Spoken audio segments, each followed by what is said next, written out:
I wasn't sure. Yeet.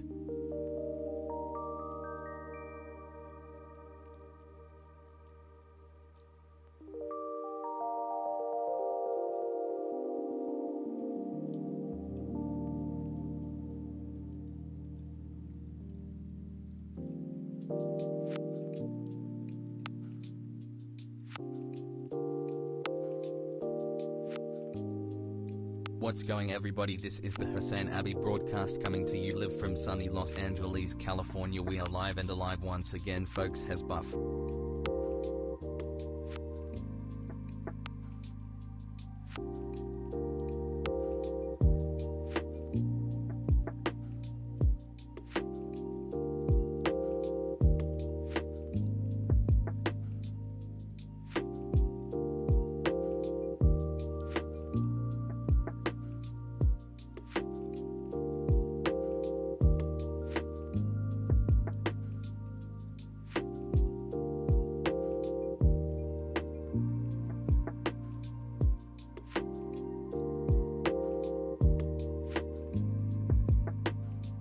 $3,333.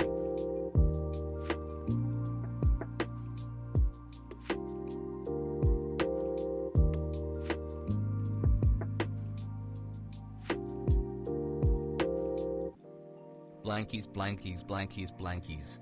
Stay cozy, chat has comfy.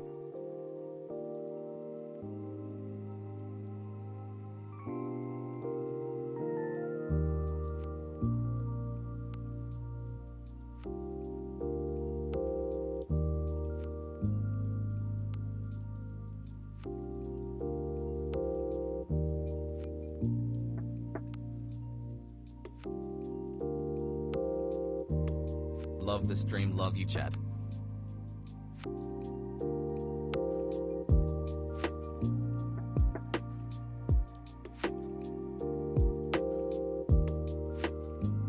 Yo Hasim, another white South African socialist living in Texas. No, I don't know Elon. Hope you are doing well and are doing what you need to be happy. Hassle dank hug. Who needs GF when I get Himbo's Turkish BF for free with Prime?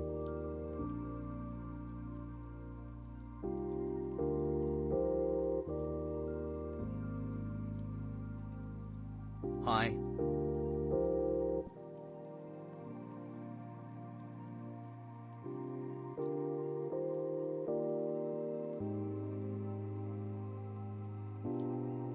Hey guys, I have a small YouTube channel, it's called HasanAbi. Please, I'm trying to grow, I'll sub for sub.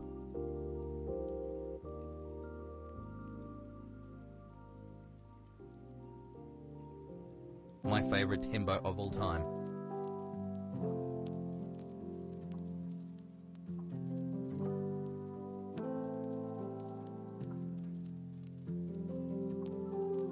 Got gifted my first month and had to resub. Love the content. Arjan Hassel.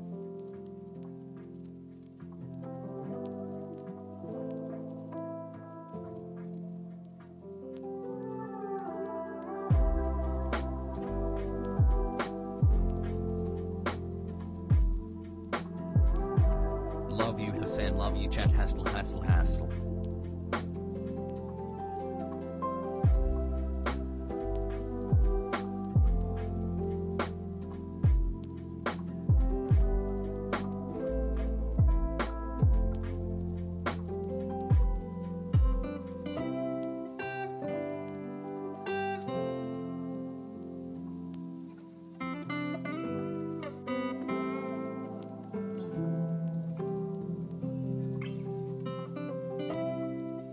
Yo chat, I just got accepted to college in Italy. Can I get a hassle from all my favorite commies?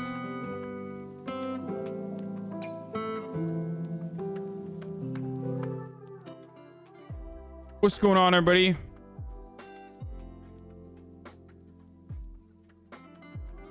I hope everyone's having a fantastic evening, afternoon, pre-noon.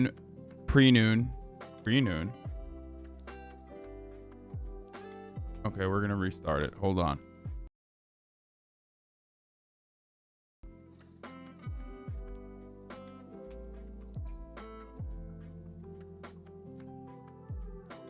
What's going on, everybody? I hope everyone's having a fantastic evening, afternoon, pre-noon. No matter where you are in the world, I'm Hasan Piker, and this is the HasanAbi broadcast coming to you live from sunny California, Los Angeles. We are live, folks. And I hope all the boys, girls, and MVs are having a fantastic day.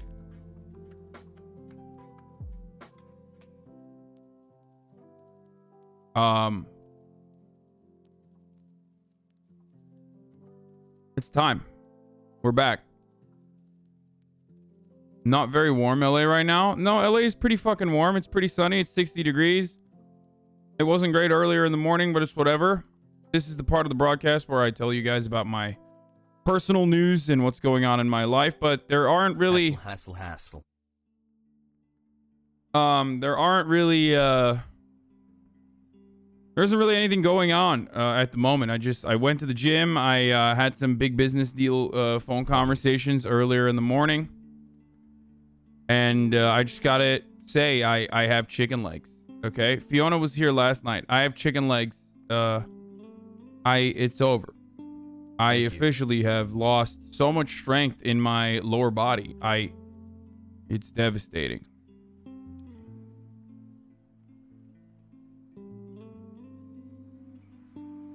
Absolutely devastating. The business conversation with Train? No. Train FaceTimed me while I was in the gym this morning. I forgot about it already.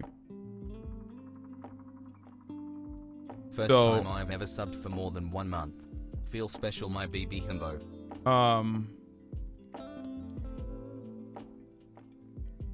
Probably the reason for your back pain. That makes sense, yeah. Origami Kami, thank you for the 5 years of subs. Ones, Ohio.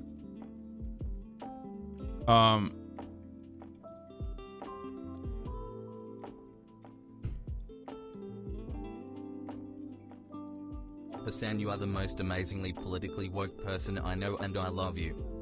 Anyway, wear ankle weights. I too have lost most of my lower body strength. My condolences be. It's fine. I mean, boys, it's gonna be all right. I'm gonna keep working out, and I'm gonna keep working through it. Listen, when you're feeling down, when you're feeling like you're falling behind, as I do, you like Canadians? Right now in this field, in this respective field, in regards to just working out and shit, all you got to do is just fucking put your head down and try to recreate a healthy habit. So that's all you got to do, which is what I'm going to do. I'm going to continue doing that. Okay. Sure. I'll do okay, buddy, today. I will do it. Just don't be fucking annoying about it, please. I find myself getting short more and more lately. I don't know what it is. I mean, I do know what it is. I'm probably at the precipice of burnout as a consequence of playing Grand Theft Auto roleplay a lot. Like, the no pixel roleplay is... Thanks for being you, Hasan. Keep being the way you are. Is you are a big inspiration for a lot of making me angrier and angrier. I'm getting more and more negative, I feel like, and it's letting me get more upset at the dumb shit that I see in the chat.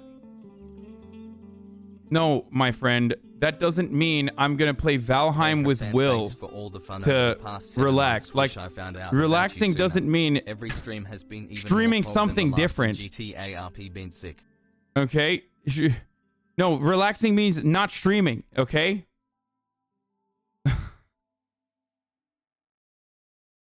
My man's like, oh, dude, have you been streaming a lot? I mean, I think probably what you should do is stream more, but like maybe a different game, and it will be great. I don't know what it is. It might be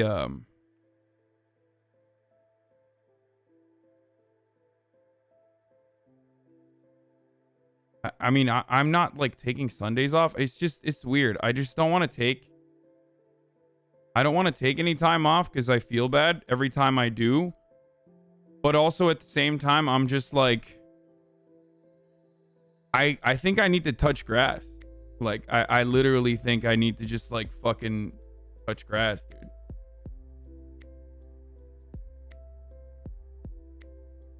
Like, that's what I need to do. Love you, big boy. GF and I are obsessed with No Pixel.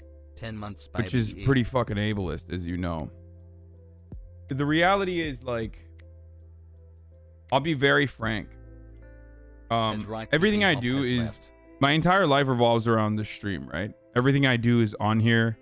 You see it. I do it 12, 13 hours a day. So when I start to see the community get smaller, or when I start to see people within my own community not appreciate what I'm doing and not like the direction of the stream, it hurts my feeling. Like, it does. This is literally everything I do. It's like a mountain. It's like you're constantly trying to climb a mountain. And it's been happening recently, and I feel like normally it wouldn't affect me as much. Normally it wouldn't impact me as much, and it's hard because you guys are always in here. So you're like, well, I don't know. What do you mean? I'm in here. Fuck you. You don't think I'm worthwhile? I'm important to you? Like, it's not like that at all. It's just that, how do I describe it? It's like working towards a particular goal and not achieving it would frustrate you, right? Especially if you're throwing a lot of manpower at the problem. I don't know why I've decided like to be really frank with you guys this morning, but that's partially what it is, honestly. So I've been trying to pull off something that's very difficult to do, which is have when it comes to just having an audience that is like both here and interested in the political content and also interested in the gaming stuff as well. I think this probably happens to a lot of streamers. Period of enormous growth, and then you eventually shrink a bit, but cultivate a community that stays regardless.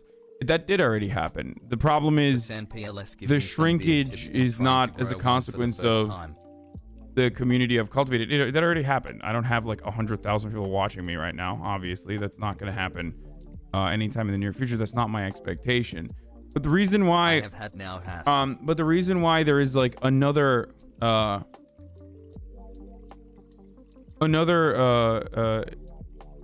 wave or getting even smaller than where it was originally is because I've moved away from like doing any reactions whatsoever, and have been playing video games a lot. So a lot of people are just like, fuck that. I'm not interested in this. Remember, TL always take time for yourself. Burnout is real. Hassle. And I think for a lot of people, it keeps them powering through, or at least for myself, it keeps me powering through when I see success in the goals that I have set for myself. Right?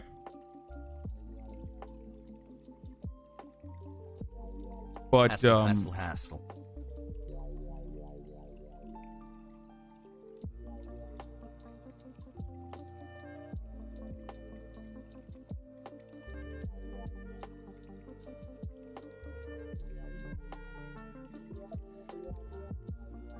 I don't know.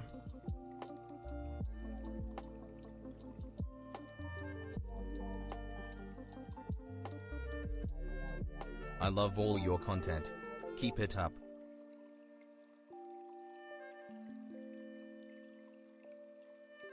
Yeah, I think a lot of the problem with Grand Theft Auto RP has been keeping up with the lore. Because I hate ads. So I don't know. I have to figure out a way to do that. Maybe. So we'll figure it out. But that's not even the only problem. You know what I mean? Like, it's just a lot of shit's been kind of it's not even just that RP is not even the problem. I think it's more so that you just stream like 12 hours a day. It's really hard for someone to watch the entire time, and people pick and choose what they feel is important. I like try watch all day, but I just literally can't. It's not possible. Yeah, no, I don't expect people to watch 12 hours a day. No.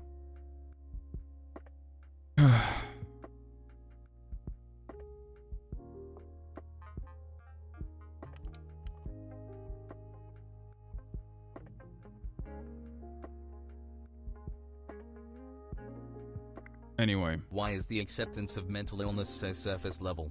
I Once haven't... people find out you have a condition, they start invalidating all your feelings and attributing it to, oh, he's just being bipolar? I haven't decided what to do yet.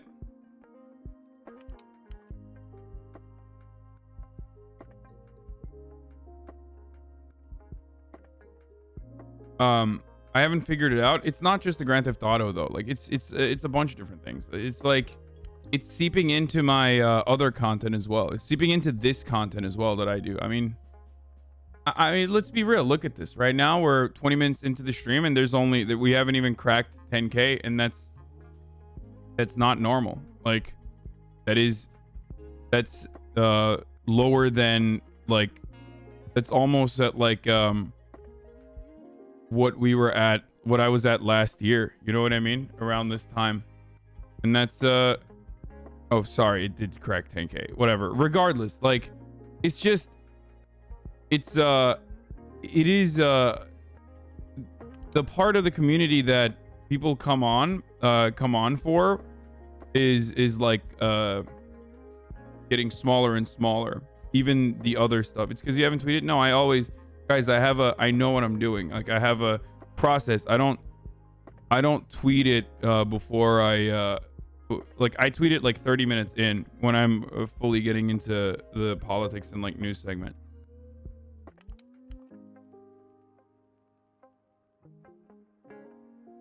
You got huge because of the election season, bro? Oh, these takes are so fucking boring, dude. Just stop. Okay, I know I shouldn't have brought it up. It's a very stupid thing to bring up because it's a very stupid thing to bring up because yeah, Tyler is saying you usually have like 18K by now. Yes, you're right. That's true. I shouldn't have brought it up. It was my bad. I never learn from my lesson of like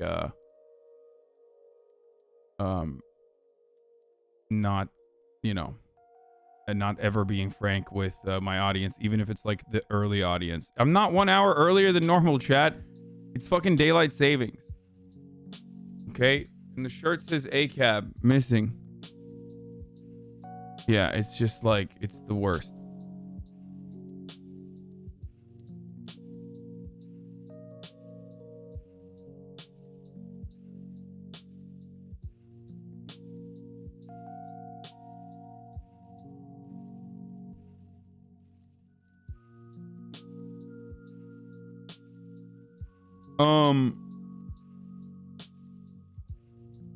You've gone from majority politics to majority gaming streamer? Yeah, I mean,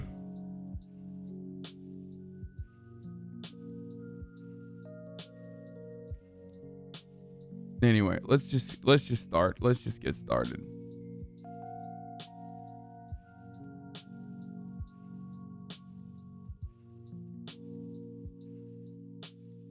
All right.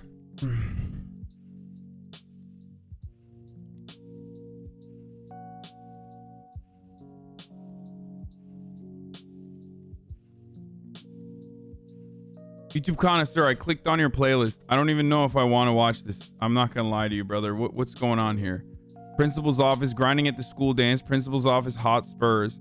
Kids get culture shock. How the other kids live. Origin, 46 minutes. Monkey McDonald's by Video Game Donkey. I mean, dude, everything on here. 7 millennials decide who wins $1,000. Like everything on this list is blowing my mind. It's mind-boggling. I mean, I'll look at it. Fuck it.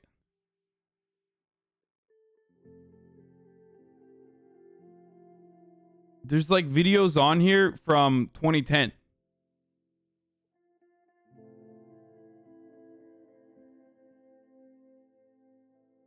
There's a Breath of the Wild speedrun video explaining what speedruns are.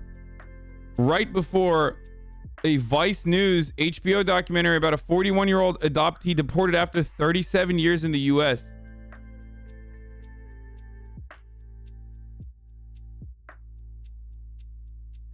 Like, I don't know what happened like with your decision-making process here, but there's some madness here, okay? There's some serious fucking madness in your selection. Anyway, here I'm gonna tweet out that I'm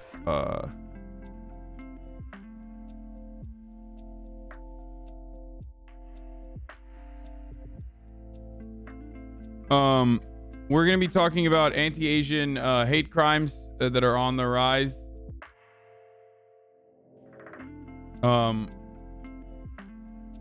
Feel weird saying daycare is open. Covering anti-Asian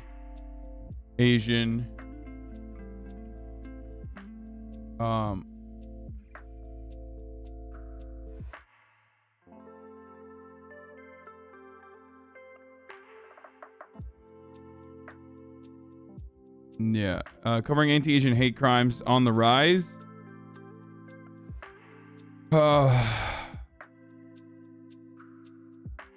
The cop who defended the Atlanta shooter. Well, it's not the cop who defended the Atlanta shooter, but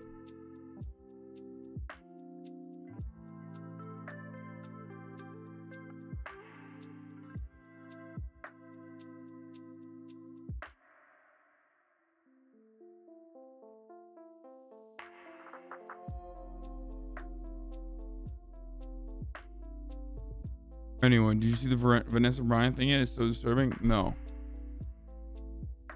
How do you defend a mass shooting? I mean, if you're a cop, you defend mass shootings by saying it's just a bad day. Yeah, there was a Rand Paul and Fauci moment.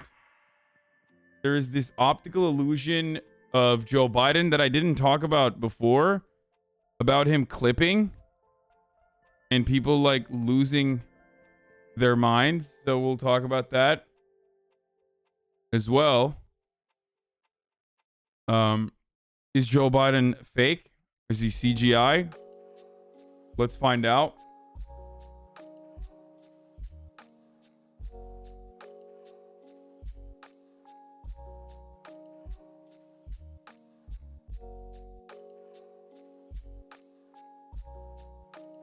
I don't know how to title this one. I'm just gonna say I'm live, and that's it. I just like there's a I don't want to make a joke. Yeah, I'm just saying I'm live and tweeting it out. Fuck it, I don't give a shit anymore. I literally don't care because I don't wanna say anything like that's a joke. While I don't want anything that comes across like a joke while I'm simultaneously fucking. Going to cover a pretty heavy story about like anti-Asian hate crimes. You know what I mean? So I don't want to do that. I don't want to be like, oh, is Joe Biden fake? Anti-Asian hate crimes are on the rise. You know? Dude, Hivemind really got to you, huh? What? No, it wasn't Hivemind at all. No, man. Listen, guys. It's not any particular thing. It's just me for a while. Like, I've started to get... I'm not happy with where I'm at. Thank you, Brianna Nicole, for the 5 gifted, and thank you, M33C4. I'm not happy with where I'm at in the world right now. That's it. It's not like don't try to psychoanalyze me, which is impossible to ask of Twitch chat, obviously. There's just like the ups and downs are things that I already account for. It's not even just that. Do a subathon? Yeah, I'm not gonna do that, dude. Insane. No, it's not. Yeah, I'm sure my leftist audience would be very understanding and open-minded to me doing a fucking subathon, dude, even if it's just for content.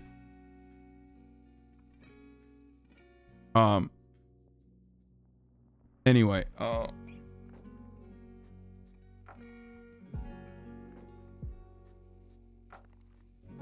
the joke was that LSF was like, Hasan's really upset, night ruined.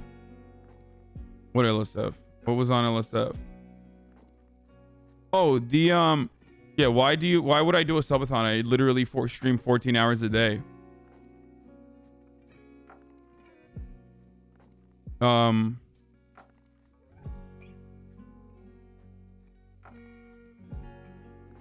No, when I said I'm not happy with where I'm at, I don't just mean like on Twitch, dude. I mean like in general. I feel unhealthy. The mom thing was something that upset me because of understandable reasons. She's here. Like if she wasn't here, then it's whatever. It's just a fucking joke. Thank you, Gotcha Marks 25. Get the subs. If it was just like if she wasn't here, it wouldn't make me that upset. But like, you know, her being the butt of a joke in front of hundreds of thousands of people while she's like literally in the fucking room, that's not great. You know what I mean? And the fact that people are saying that that's not something I should be upset about is fucking ridiculous. You know what I mean? Holy shit. I mean, I wasn't even gonna talk about it, but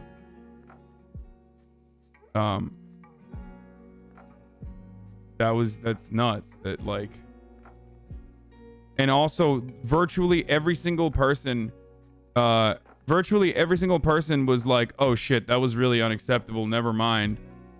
Except for I guess random fucking weirdos on LSF.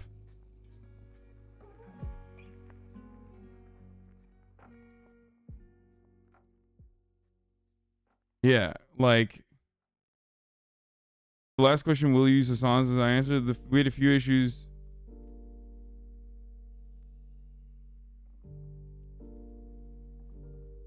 Like if I wasn't interacting with my mom regularly, if she wasn't literally here, you know, then it's whatever. It's just like it's just a regular your mom joke. But when she's almost a part of the stream because she's in here a lot, it feels weird. Do you see what I'm saying? That's it. It's like, and I literally said that she was in the room. So a lot of Charlie Chat was being weird as fuck after the incident. Charlie Chat is actually the most dog shit I've seen on Twitch for XCC.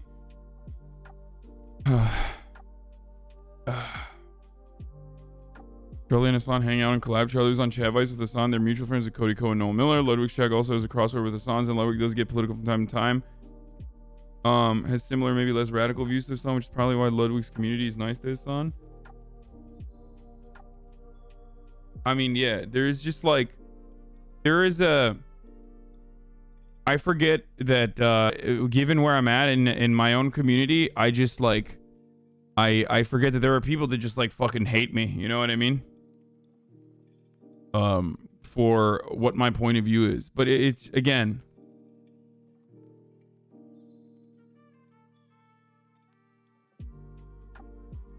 it was fucked up. Anyway, I don't even see like, oh, here, these are the ones. Yeah, people are like, man, Hasan is such a sensitive person. Holy shit. I'm not even referencing this because it's reasonably be known about this most of the time.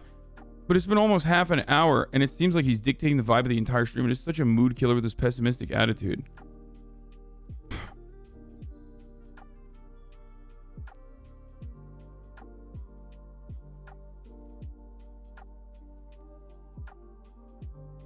Fucking Redditors, dude.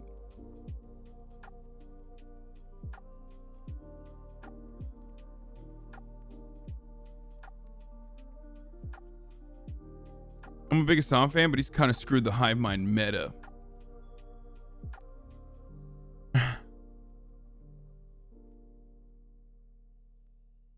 Can't believe he's ruined the integrity of the Hivemind.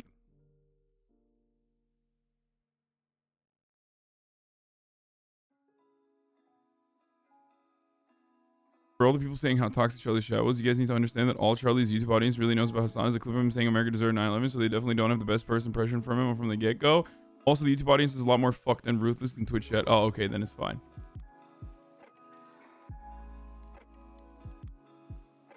Ridiculous, dude.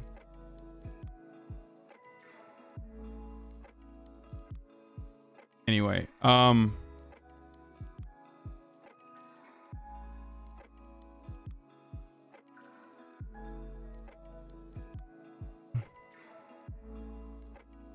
people take Twitch shows that seriously? Some do.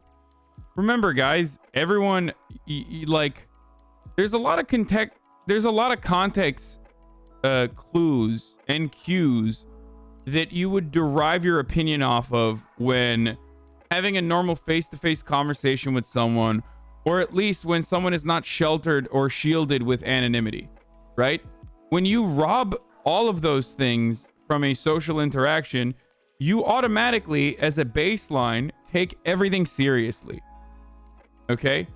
And that's the problem with Redditors and like reading Redditors. Like, those people that have opinions like that are just not all right. Okay? They are not all right in the mind.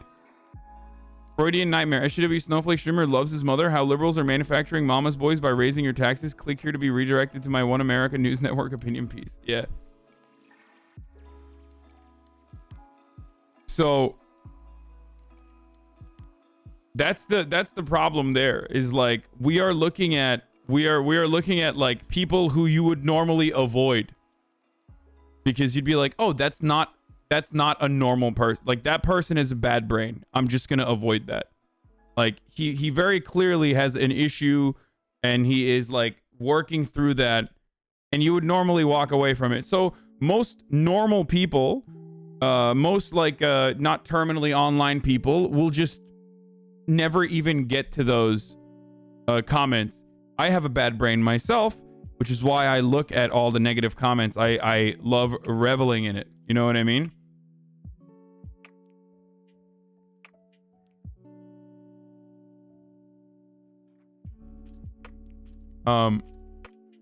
It's just how it is. Which, by the way, of course, ties back into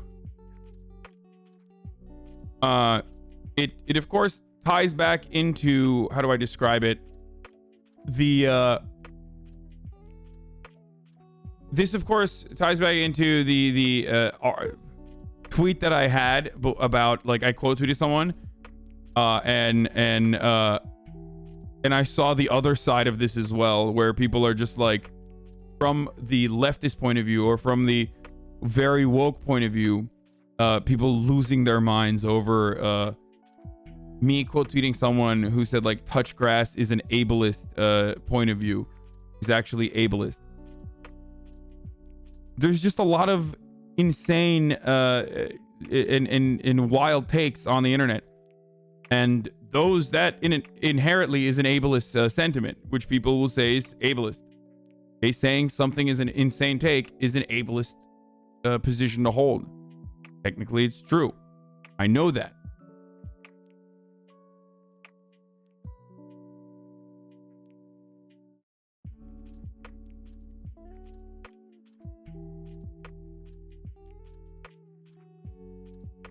The woke scolding on Twitter is some of my favorite shit to watch. Even the responses are some of my favorite shit to watch. But the problem is, when I end up like pointing attention towards it, there are people in here that I have no control over, despite the fact that I punish people who will like go in brigade or attack someone ridiculously. There are still people who don't give a fuck, who watch me because they hate me as well, that go and direct like really fucking aggressive and ridiculous hatred towards that person, right? Like, yeah, they have a dumb fucking point of view. They're not trying to hurt anybody. Chill the fuck out, okay?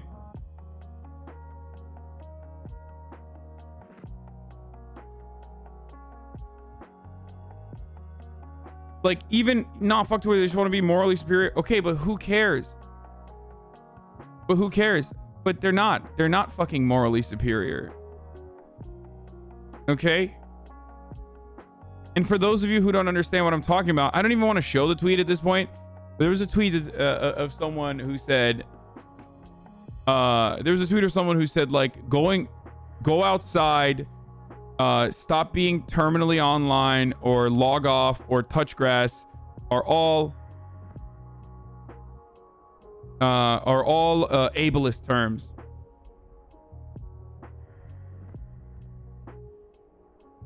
And like, the only reason why I don't want to cover it more extensively, even though it's like my bread and butter, I find it really funny, because like it's super fucking infantilizing to disabled people as well. By the way, as someone with a disability in the chat also pointed out, Like, like it's ridiculous.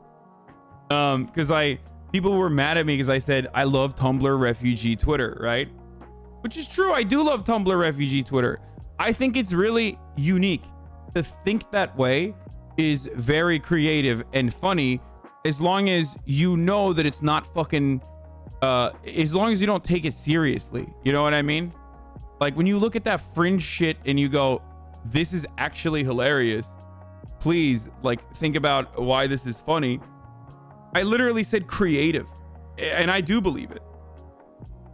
Okay. The hilarity was that like everyone was like, oh, this is Hasan's fault because he's the one who quote tweeted this as a massive account. Motherfucker, the person I quote tweeted wasn't like some rando with 200 followers. I'd never do that on purpose. Unless it's like some tweet that has clearly gone viral already. It already had like a fuckload of quote tweets, and it was from like a content creator. You know what I mean? I didn't... Like, I don't know why the fuck people are saying it's like people from my community that were harassing them or some shit, right? And ultimately, I don't think that it was a fucking... It was a ridiculous take. It's not ableist.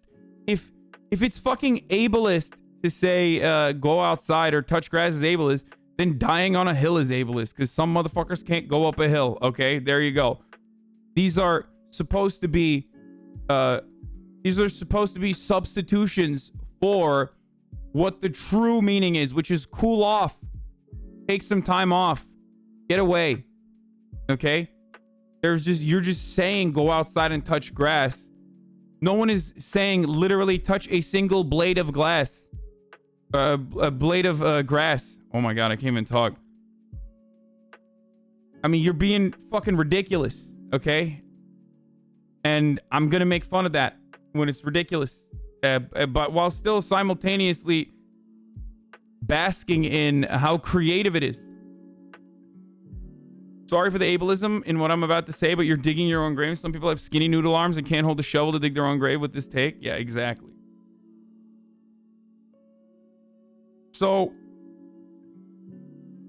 it's really funny when people take like something that is a ridiculous take, but because it's a ridiculous take associated with like something that is tangentially related to social justice, as the person who is thrown out the fucking just bleh, throughout the take has decided it is, then all of a sudden it becomes like a serious problem. You know, you're not just an asshole, or you're not just like making fun. You're being toxic and ableist and maybe even racist. And it's just ridiculous. Like, just stop. How do you like them obleas, amigo? Oh, fucking so good. So good. So fucking good.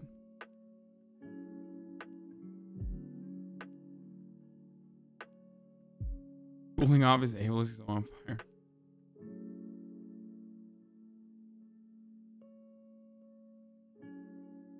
So people were like real bent, and ironically, it's just like it's the funniest group of people to agitate, because the point of the point that they're referencing is ridiculous. The point that they're defending is ridiculous, and also they should literally take the advice of the point that they are defending, which is fucking, you know, touch some fucking grass, please. Even though I do hate that term, because I think it's just like thrown around by all these boomers and shit. People are like, go touch grass, go touch grass.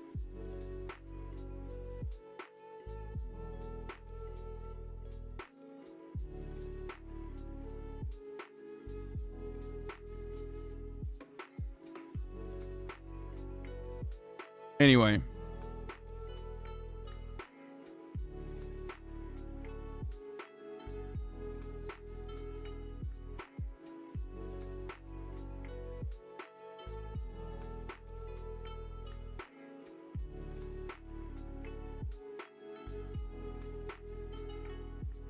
So,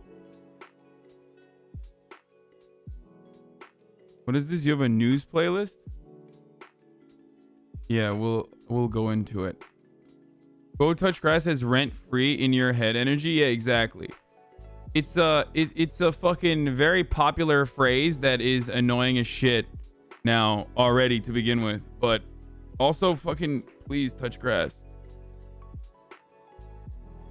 It's actually classist because a lot of people that live in urban environments do not have immediate access to grass as a consequence of their socioeconomic conditions. So what you're doing technically is poor shaming as well as being ableist sweaty. A lot of people live in urban environments and do not have access to a blade of grass because of terrible civil engineering, which is, by the way, true. Like, everything I said is literally true. But if someone were to make that argument, like, they would be ridiculous, okay? Because people understand the other reasons as to why these issues exist. Like, you can't make that as a serious point. Do you see what I'm saying? Like, if someone who is fucking if someone unironically said touch grass is actually a classist point of view because a lot of people are poor and live in urban environments where they do not have access to a blade of grass to touch, I would laugh at them. I'd be like, I'm sorry, but that is fucking hilarious. And the reason why I would fucking find that to be hilarious is because while it is certainly true, it is a consequence of civil engineering or city planning being dog shit under capitalism. Plus, on top of that, like, you know, people living in urban environments not having access to, like, green living spaces, which is a huge problem and probably dampens people's moods, and you know, upsets people. It's just like, it is a ridiculous point of view. It is a ridiculous point to defend. Civil engineer here triggered. I think the main issue for people on Twitter was a quote tweet, not your take. But like, if you're a fucking content creator and you tweet something so ridiculous and it's already gotten like a boatload of retweets, like, why the fuck are you tweeting it? Like, I don't understand. It's not like you're some fucking rando, right? You're not a random person. Like, you're not like a person with 200 followers. You're literally a content creator. Like, thank you for the raid, Mike from PA. Like, people getting upset at quote tweeting a content creator, I find that really ridiculous. Like,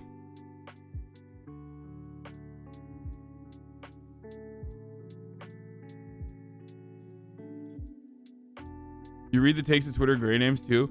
Yeah, I enjoy it. I really do enjoy it. I enjoy looking at really dumb fucking shit.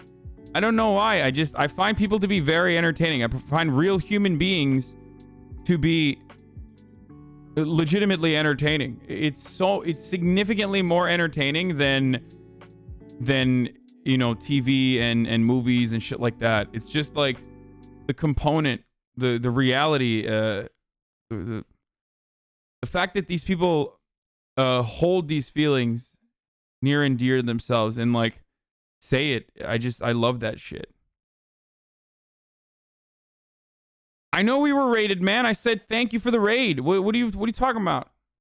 Thank you for the raid, Mike from PA, aka Central Committee. Hope you had a good stream. We must become better intersectional allies and recognize the multifaceted issues that folks in marginalized communities face. This is why telling me that I'm too fat to ride the Six Flag Fiesta wooden roller coaster. The Iron Rattler, sir, is actually ableist. Oh, Jesus Christ, dude. Stop. Gorbachev, stop. You're being toxic sweaty.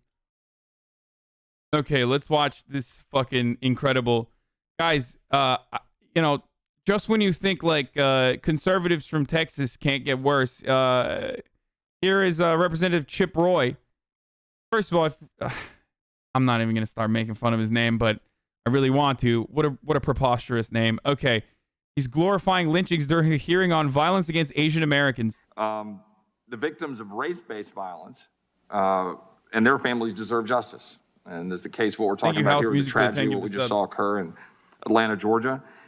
I would also suggest that the victims of cartels moving illegal aliens deserve justice. The American citizens in South Texas that are getting absolutely decimated by what's happening at our southern border deserve justice. The victims of rioting and looting in the streets last week, businesses closed, burned last summer, deserve justice.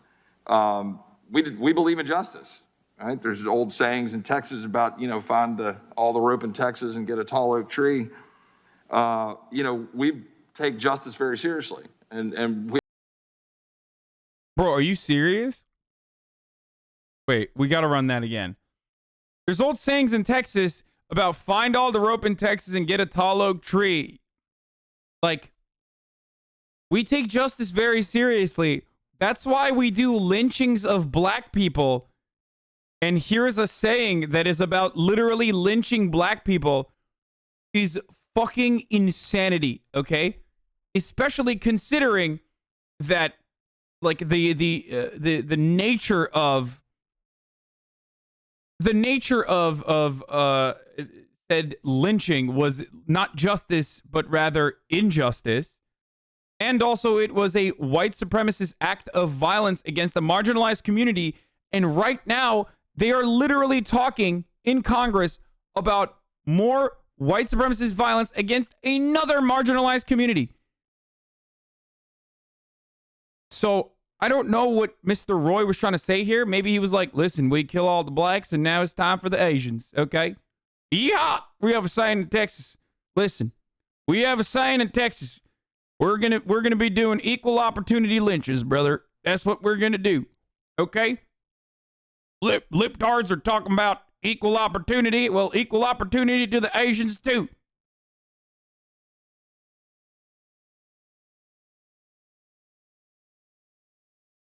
Yeah. I don't understand. We're having a conversation about racialized violence. Well, we have an old saying in Texas. It's called, you ain't white, you ain't right. We have an old saying in Texas called white power.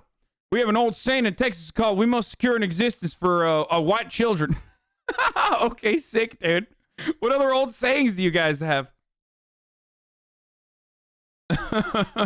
We have so many old sayings in Texas. Maybe you shouldn't say some of those old sayings. Have you thought about that?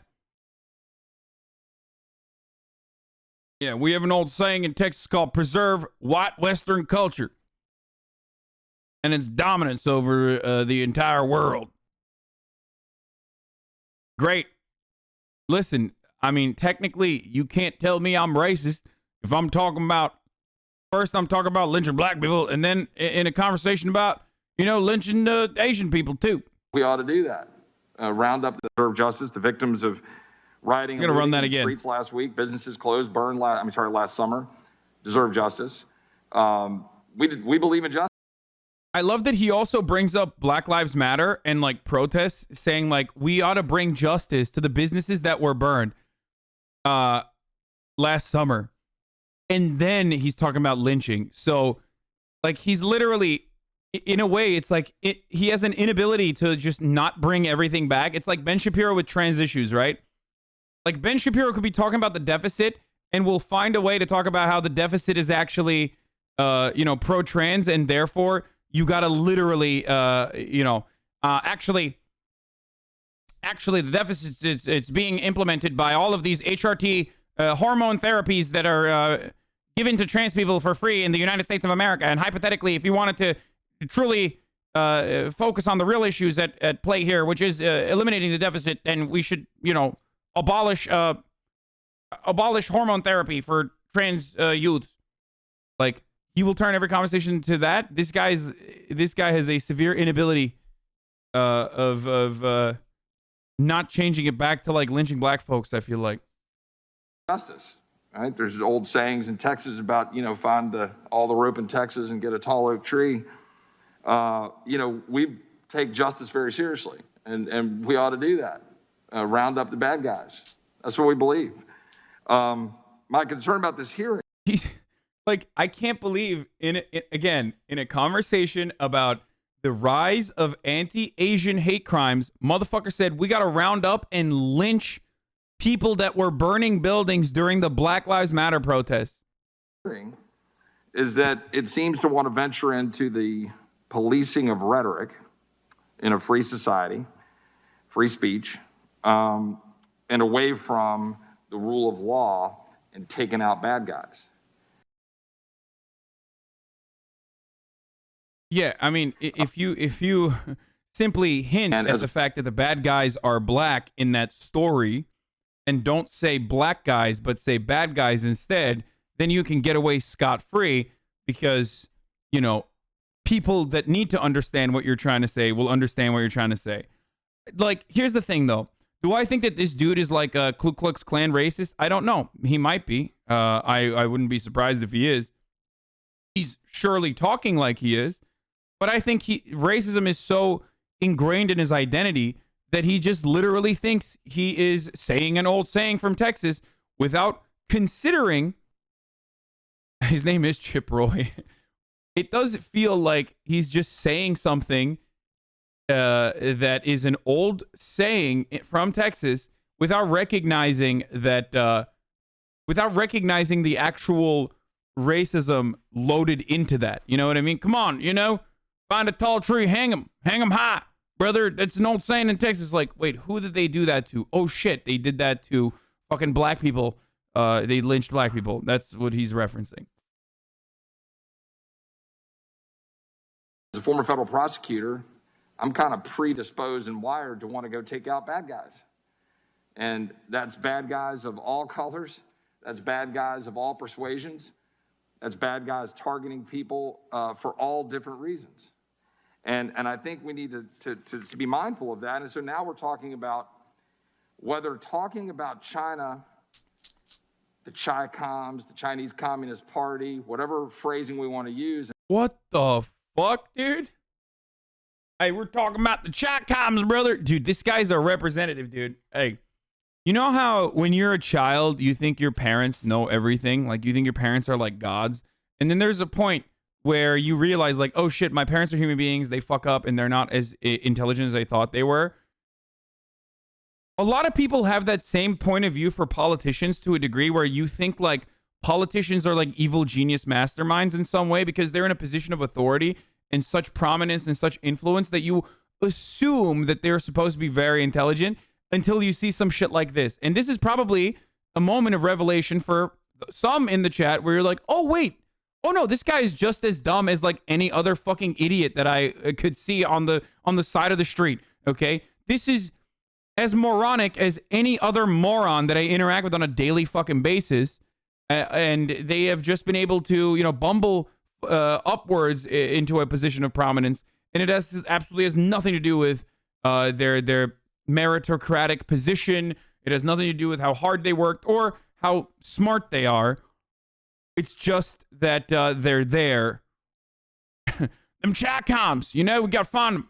To be mindful of that, and so now we're talking about whether talking about China, the Chi-Coms, the Chinese Communist Party, whatever phrasing we want to use, and if some people are saying, hey, we think those guys are the bad guys, for whatever reason.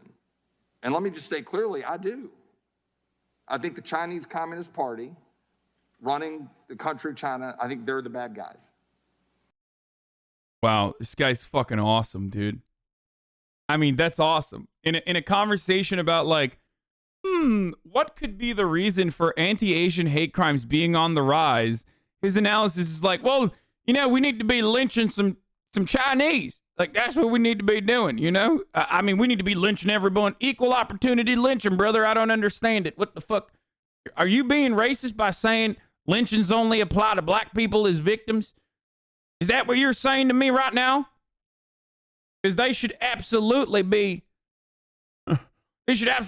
applying evenly to the Chinese, especially because the Chi-Com are the bad guys. I wonder where that came from. I wonder why so many fucking idiots have these like weird anti-Asian sentiments that they are learning.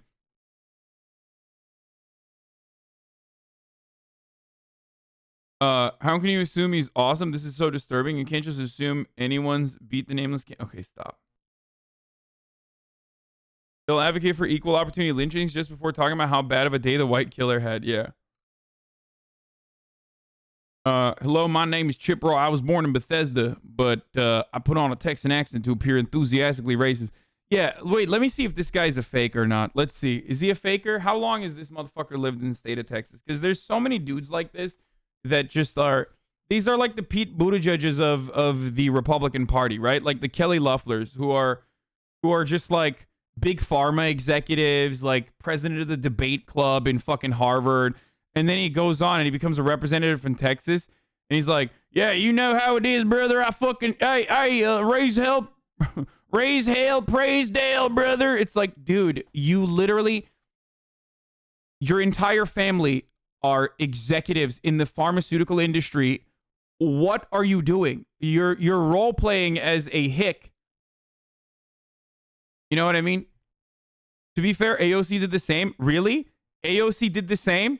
Motherfucker, AOC was a bartender in fucking Queens. The fuck do you mean AOC did the same? She went to fucking Brown. She didn't go to Harvard, okay? It's literally the opposite. Half of these motherfuckers come from incredibly wealthy backgrounds, okay?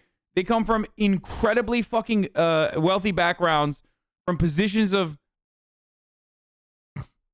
Oh, she went to Boston U? Not even Brown. She didn't even go to Brown. She went to Boston. She went to BU. Yeah, not even fucking Brown, dude.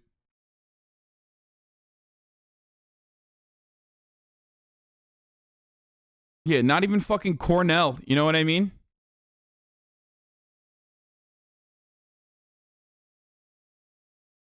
Brown would be similarly elite to Harvard. Is BU not a great school? No, BU is a great school. It's just that you're like, there is a level of elitism that is associated with going to an elite institution, right? Like Harvard or Yale and whatever.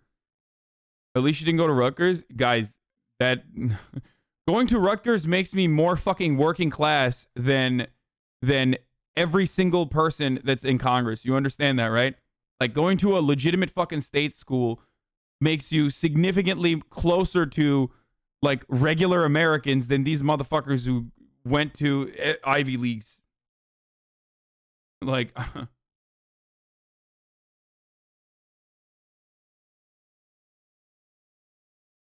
I always find it really funny that people who cry about bicoastal elitists are people who cry about bicoastal elitists literally are fucking, you know, they spent like 8 years in Boston going to every elite institution and then, you know, doing internships at the CIA and also simultaneously like working as a congressional staffer because their father plays golf with some dipshit geriatric politician. And then they're like, oh, yeah, I hate these bicoastal elites. It's like, bitch, shut the fuck up. You are from Bethesda, motherfucker. You are from Bethesda, okay? Shut the fuck up.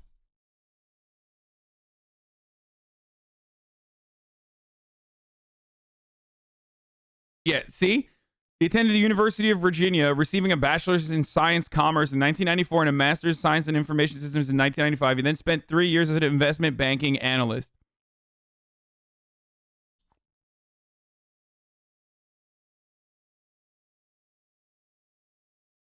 By the way, I'm not even saying like, you know, you can't actually be working class after going to one of these elite institutions. I just find it rather strange that these people apply a very weird aesthetic principle that they themselves are not a part of. It's like, why are you setting the boundaries if you yourself cannot fit those fucking boundaries?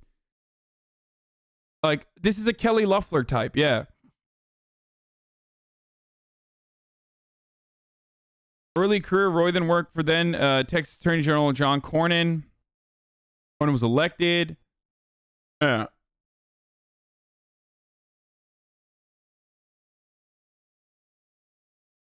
Roy worked with, yeah, he's been involved in fucking, he's been like a political project for a very long time. Cornell's an excellent school. Without its agricultural program, we wouldn't have cabbage, at least not modern cabbage. All right, shut up, Dr. Tres Gemlin. I know. These are great universities. I know a lot of you fucking go to these colleges. Don't get butthurt. What I'm simply stating is someone like fucking Josh Hawley talking about how he's a real Missouri boy and, you know, he how he's a real Missouri boy, and also at the same time he hates elites. You know what I'm saying? Is ridiculous. And it's kind of like fucking. The greatest example I will always use when it's a quote from The Office. All right, got it. The greatest example that I will always use is this. It is son of Texas oilman and potentially fucking CIA operative Dan Crenshaw who graduated from Tufts and then got a fucking MBA from Harvard, if I'm not mistaken, saying that he is more working class than AOC. Like, dog, you literally grew up internationally. You grew up in like Latin American countries, wherever there was a fucking coup or some shit going on, wherever there was natural resources to extract, your dad was there. You were born in fucking Scotland, okay? You grew up with a lot of affluence. Like you have a very affluent beginnings, and you're talking about like how much of a fucking working class guy you are in comparison to AOC because she's brown. Okay, that's it. And that's literally it. The boundaries set by conservatives for being a working class real American is just how fucking racist you are and how white you are.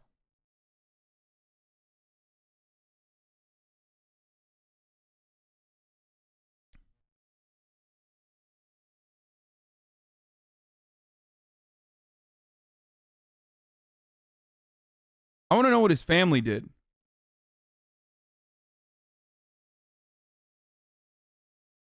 Roy was diagnosed with Hodgkin's lymphoma in 2021. He announced an indefinite sabbatical from social media, inspired in part by how he saw Israelis celebrating the Sabbath.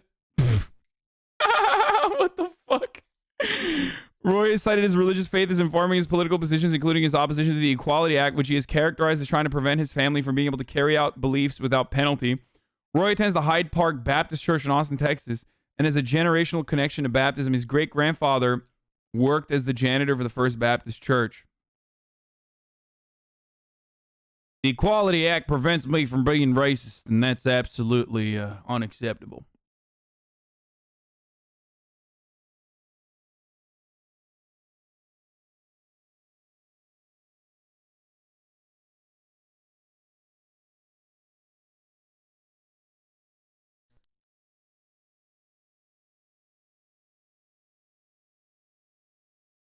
Anyway. Other people believing something different, personal penalty to you? What the fuck? Wait, what?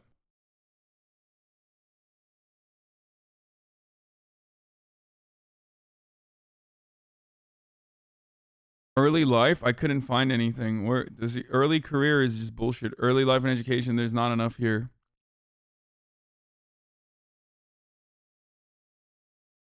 Anyway, it's top of the hour, boys. It's the first ad break of the day. We're gonna run it right now. Top of the hour, every hour. There's a 60-second ad break, as you all know. This is the first of the day. I'm gonna run a 1-minute ad here. If you want to no longer see the ads, all you need to do is subscribe. You can do it for $5 or for free by connecting your Amazon Prime account to your Twitch account. You get 1 free Prime subscription a month.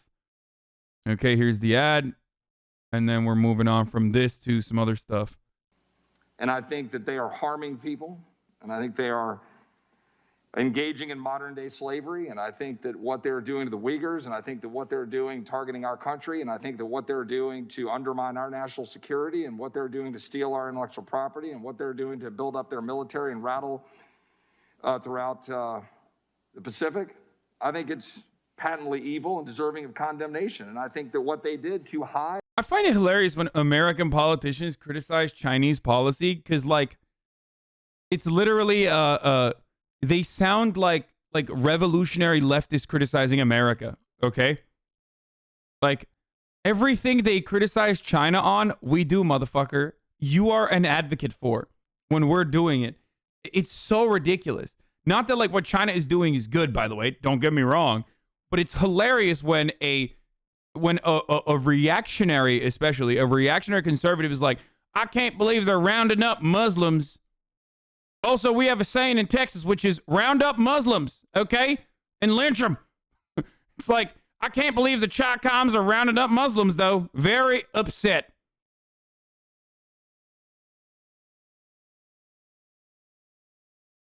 Like, it's so funny. It's like, brother, you literally just, like, in the same sentiment that you expressed, where you criticized China for rounding up Muslims, the Uyghur Muslims, you talked about how there was a saying about lynching black people, and we need to do equal opportunity lynching.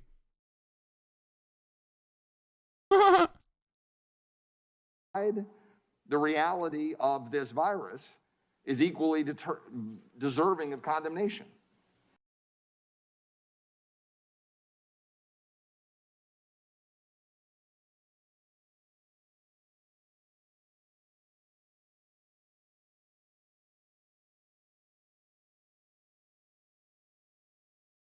Yeah, dude. The funniest thing is assuming that people are beating up Asian people because they're claiming that people are beating up Asian people because Chinese Chinese treatment of fucking Uyghur Muslims. Yeah, that's why. That's the reason why there's anti-Asian hate crimes. Like,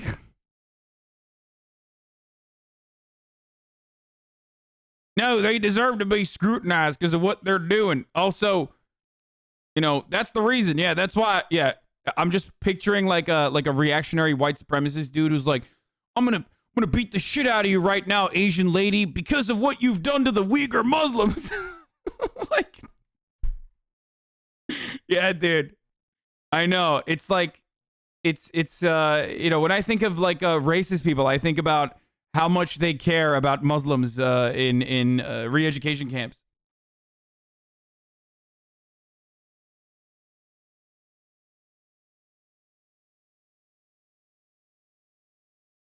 Stephen Crowder, we must absolutely put an end to racism against Asian Americans. Let's start by eliminating the requirement for higher SAT scores while closing universities' doors on them after quotas have been met. This is the guy who wants to eliminate racism against the Asians. Okay. I only hate the exact same thing we do. I only hate the exact same thing we do to Muslims and minorities when other countries we hate do it. Yeah.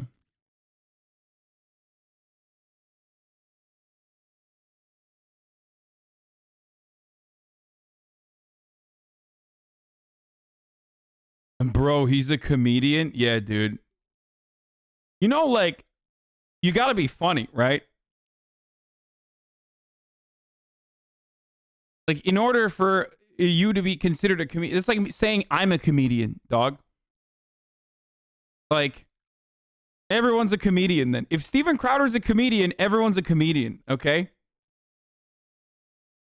Like, just everything is comedy then. We have a saying in Texas. I'm Representative Chip Roy, but we have a saying in Texas, hang 'em high from the tallest oak tree. And, if you call me racist, I'll just say I was doing comedy at that point. You know what I'm saying? I'm actually a comedian, not a representative in this capacity when I was saying, racist things about lynching black folk. I was being a comedian. I love that. It's like, oh, no.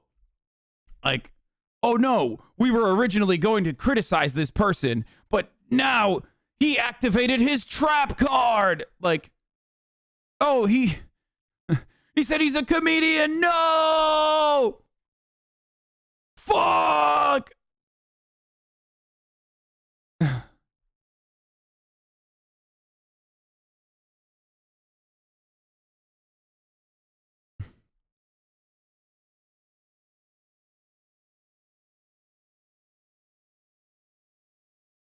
That Texas saying is literally from a 2008 song that Toby Keith wrote for a shitty movie. Oh my God. It's not even an old Texas saying. With all the controversy regarding rappers, politics as usual, beer for my horses. Based on a song of the same name. Grandpappy told my pappy back in my day, son, a man had to answer for the wicked that he done. Take all the rope in Texas, find a tall oak tree, round them up, all them bad boys, hang them high in the street for all the people to see. During Keith's grandpappy's day, 3,437 black people were lynched. Jesus Christ, dude.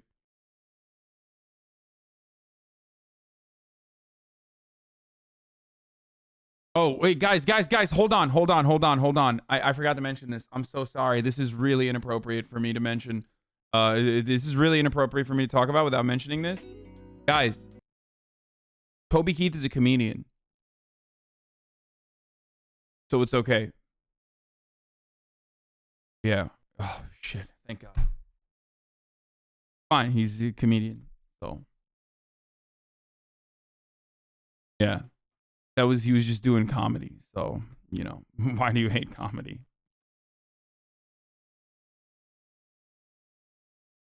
So here's the thing. Okay. Here's the thing. You have to make me laugh once. Okay. In order for you to be called a comedian, you have to make me laugh one time. Just once. Just a chuckle. Okay. If you can make me laugh one time, then fucking sure. All right. You're considered a comedian. Fuck it. Just one. Just one. Like, you can't. Steven Crowder can't. He is physically unable to make human beings with more than 3 brain cells laugh, okay? Because he's so fucking bad. No, not at Crowder. I'm saying with Crowder. Anyway, here, let's watch some of these news. Reeling after. Shouts out to Griffin for this playlist. Pretty good. Good job. Good playlist, brother. Tuesday night's deadly shooting spree in Georgia. We just heard numerous gunshots. Authorities have not ruled out whether the crimes were racially motivated, but the shooter has denied race being a factor. Whether it's explicitly called a hate incident is irrelevant. 6 of the 8 people murdered were Asian Americans. Yo, the thing that kind of annoys me, I think maybe some Asian people might get mad at me. But the thing that low-key kind of annoys me about fucking hate crimes against Asian people is that whenever this shit happens, right? Whenever this shit happens, the people that they bring up in positions of prominence oftentimes are literally the people that most of the public assume are being ridiculous. Like, there's no hate crimes against you. Like, you're wealthy. Like the fucking what are the Netflix, what are the fucking Netflix what's the Netflix show, like Crazy Rich Asians, shit like that. And it's never the fucking the lower class immigrants that, you know, work at the fucking laundromat and shit, you know what I mean, like Bling Empire Asians. So then you put up like you put up like wealthy and very successful Asian people to talk about this issue, and then all of a sudden people are like, well, what the fuck, that guy's doing all right. He corresponds to my model minority myth of Asians. So why are you like, what are you telling me, brother? I don't understand it. Like, you seem to be doing all right. So I feel like that is a big problem with racial stereotyping of Asians in America, is the model minority myth, which has always been used to separate marginalized communities at every step of the way.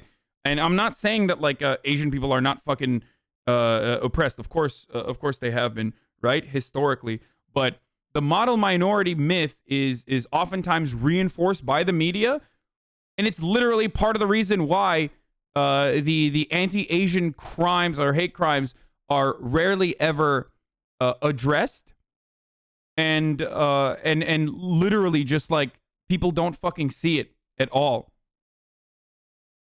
The model minority myth is that like Asians are overachievers and they are functionally white when they're not racially white. They're basically a part of the in-group. But a reason for why it exists is because a lot of the like they're often just compared to black people, right? They'll say like, well, Asians have been in this country for a very long time, but they're doing all right. Well, one, that's not even true. 2, Asian is a massive fucking chunk of a massive demographic, like a racial demographic, with multiple different geographic components.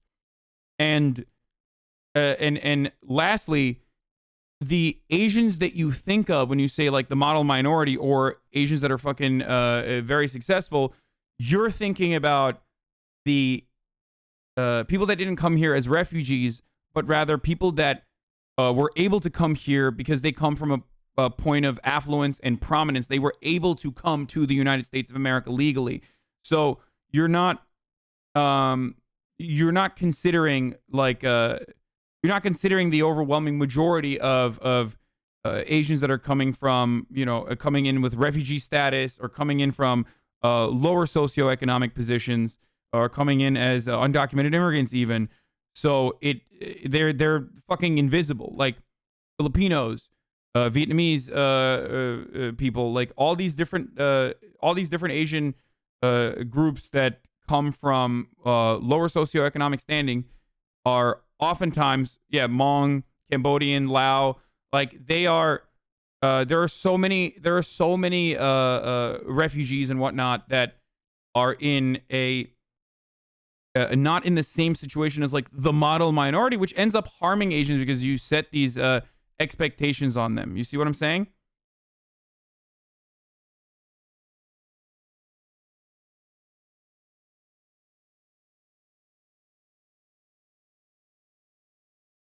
What? I'm sorry, man, but this take's so fucking stupid. Just because he makes you laugh doesn't mean he's not a comedian. You obviously disagree with his takes that prevent Democrats from laughing. Even though I don't like Crowder, there's no denying that he's a comedian. I used to be a Republican and still understand why people thought he was funny. No, he's just not funny. I think he is. I think the most offensive thing he does is call himself a comedian. It's not the straight up racism. He's just not funny. Like literally. It's like a 14-year-old kid trying to scream the N-word in a Call of Duty lobby because like he's like, ooh, it's a bad word and I'll get a rise out of people. It's like, dude, you're just silly. You're a silly person.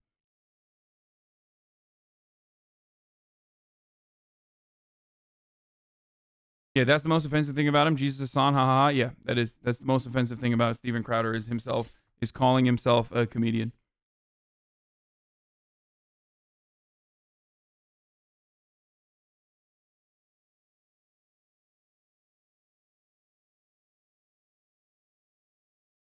Anyway,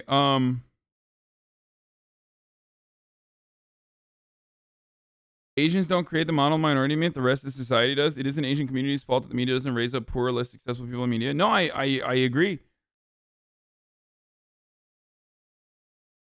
Racists also use the rich Asian stereotype as a way to say white people have it harder. Yeah.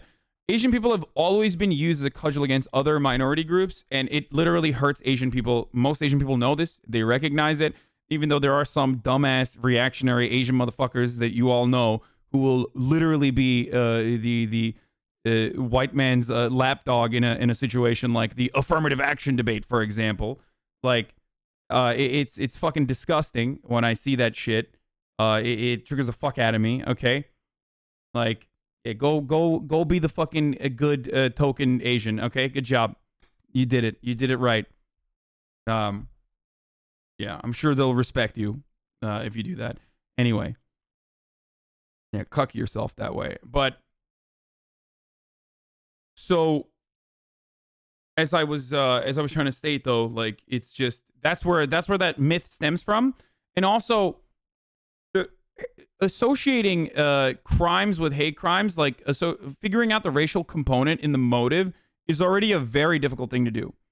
Okay, it's already a very, very, very difficult thing to do to begin with.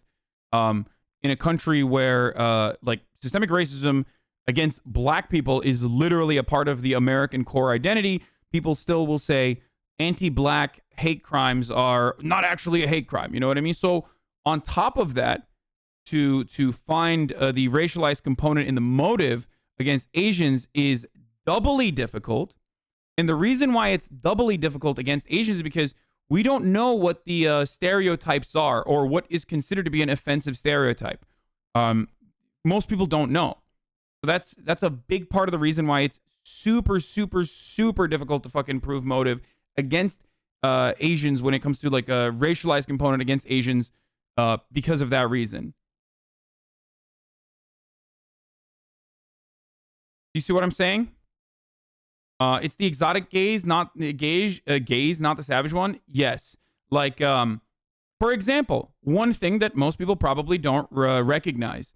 Asian women are subservient, servile, temptresses. This is a very racialized stereotype against Asian women. You probably were not even aware of this, or you probably might have thought about it without even recognizing that you are engaging in a racialized stereotype. That is literally a fucking super fetishized, super racialized, like way of dehumanizing Asian women, right? And Asian people in general. That plays a component, that plays a factor in, I believe, the shooter seeking out their target. Emasculation of the Asian male, fetishization of the Asian female. Yes, exactly. Either super servile temptress or the vicious dragon lady. Either way, both bullshit. Yeah.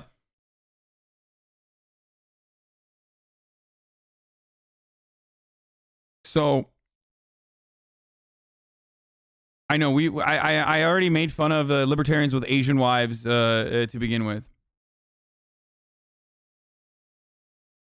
You say this about black people in America. What do you think about the situation of the Muslims all around the world? What do you mean? I talk about fucking anti-Muslim Islamophobia and anti-Muslim sentiment all the time.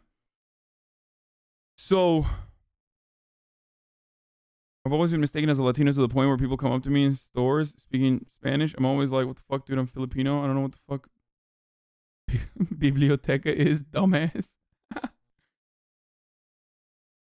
Why are people always asking you, ¿Dónde está la biblioteca, dude? Mysterious Orient, Dragon Lady, Kawaii Gamer Girl, Femme Men, etc. Yeah. So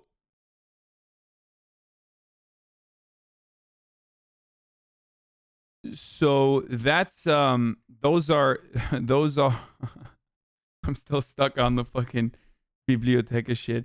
Okay. So that's definitely a big problem. And it's part of the reason why it's like doubly difficult, like I said, to discern adequately whether or not someone that's a victim of hate crimes is a victim of racialized targeting and therefore hate crimes. So it's hard. It's really hard, especially in a country where, you know, the dominant group rushes to figure out different ways of making sure that something that could otherwise be considered a hate crime is not considered a hate crime.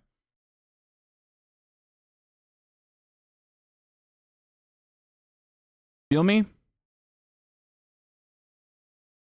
And by the way, I do not want to fucking hear from any of you to be like, Asians are really racist. I know, motherfucker. Okay, I know. I've seen like some old Vietnamese people and shit. Like, that doesn't excuse being anti-Asian. Okay, like, we all know, guys.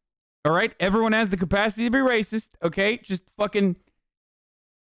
I just don't understand why people always like.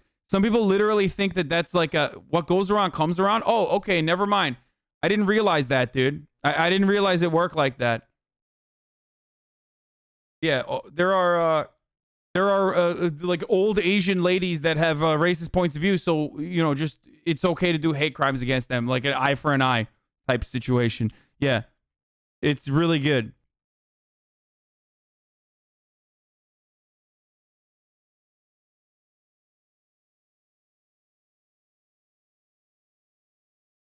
Yeah, I guess. Oops. GG's white people. Slavery is coming back. Sorry. That's the only way to. That's the only way to make this. It's the only way to make this matter work.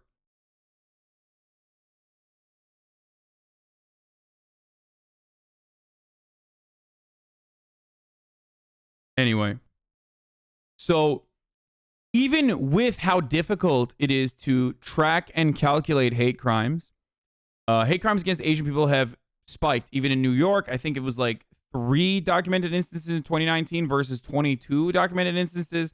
And some of these instances are literally just like they're open and shut cases. Like, lady gets targeted in a fucking subway, the subway, and the person targeting her says like, you know, you're responsible for COVID, fuck you, something like that. Like, that's just straight up open and shut hate crime. And then there's situations that where there might be someone who is who has a history of like violent outbursts and might engage in like a random act of violence, and members of the Asian community might perceive that to be as a anti-Asian, like an anti-Asian hate crime when it might not be, and the law enforcement officers or whoever the fuck is like dealing with this situation says like, well, the guy didn't even see it because it's dark at night, and they stabbed him from behind. This was covered on the New York Times Daily today. The case that I'm talking about is pretty good. You should check it out if you haven't.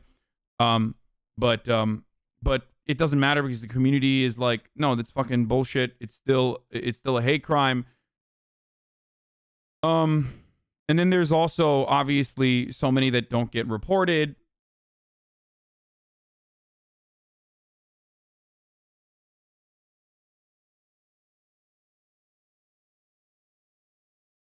But I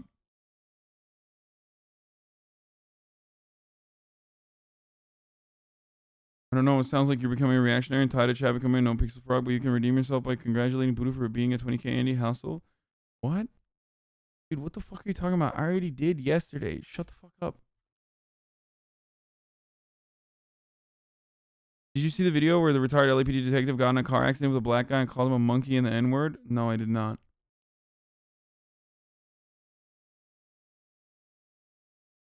The New York Times Daily can be really good, or it can be really fucking...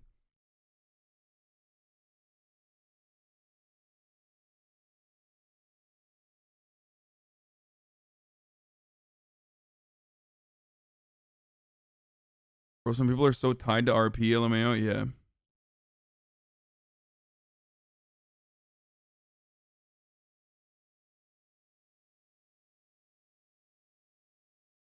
Anyway,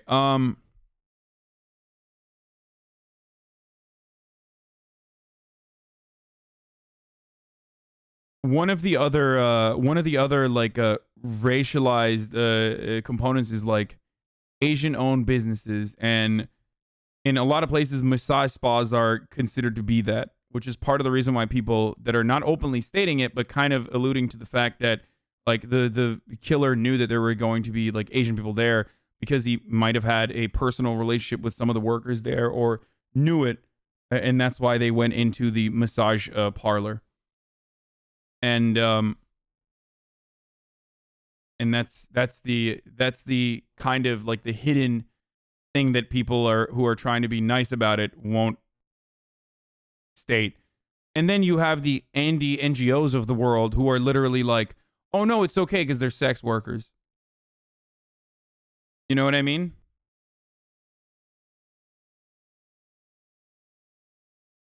And his confession was that he was a sex addict and he was trying to deal with the sex addiction by murdering sex workers. And that is enough for people to be like, all right, yeah, I guess that's the reason. And not because they're like Asian sex workers. Andy No is how you pronounce his name.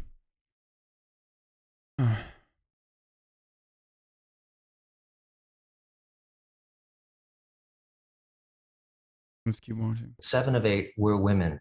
This man targeted places where Asian Americans were working. Actor and activist Daniel Day Kim will be testifying later this morning before the House Judiciary Panel on discrimination and violence against Asian Americans during COVID. I'm going to talk about our history here and how we are American and how we are at a crucial point where our government can decide to see us or invisibilize us. And what will it be? I know you've had conversations with your parents as well about their safety. What are you telling them? This is happening to our elderly and to Asian women. This is what's heartbreaking to me. But many of us are not born here, so we don't take it for granted. And to see, people like my parents who have given their lives to this country, and to see that this is the reward for their hard work, for putting their heads down and believing in the American dream is hard. It comes in a year where China was closely linked to the spread of the coronavirus. The China virus. While Asian Americans did not bring coronavirus to...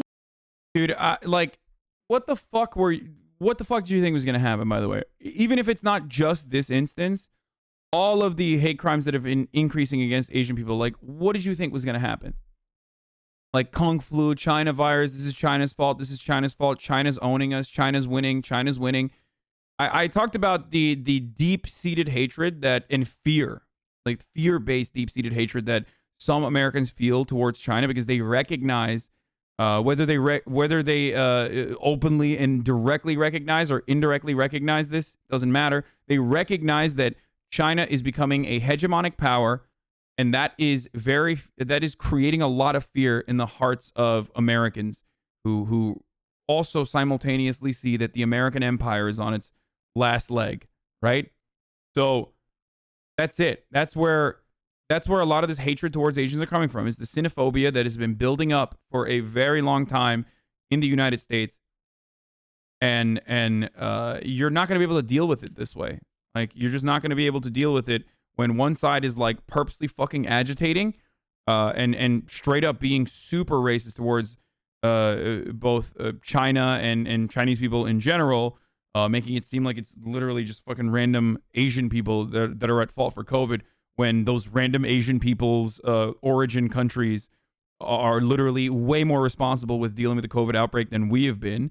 And then also on top of that, even on the liberal side, you have, on the liberal side, you straight up have the same kind of agitation against China as well. Maybe a little bit more careful, and maybe not directly saying like, it's the China virus, but plenty of liberals during COVID would attack me saying that I was a fucking a CCP spy, or a Chi-Com spy, or whatever the fuck, because I was offering a more nuanced approach to the way China was dealing with COVID. You know what I mean? Rather than just saying like China bad, China bad, China bad, China bad, China bad, China bad. Like, yeah. I mean, some of you are new here. Some of you probably came after the election cycle, so you're unaware. But I've been talking about this issue for an entire fucking year now.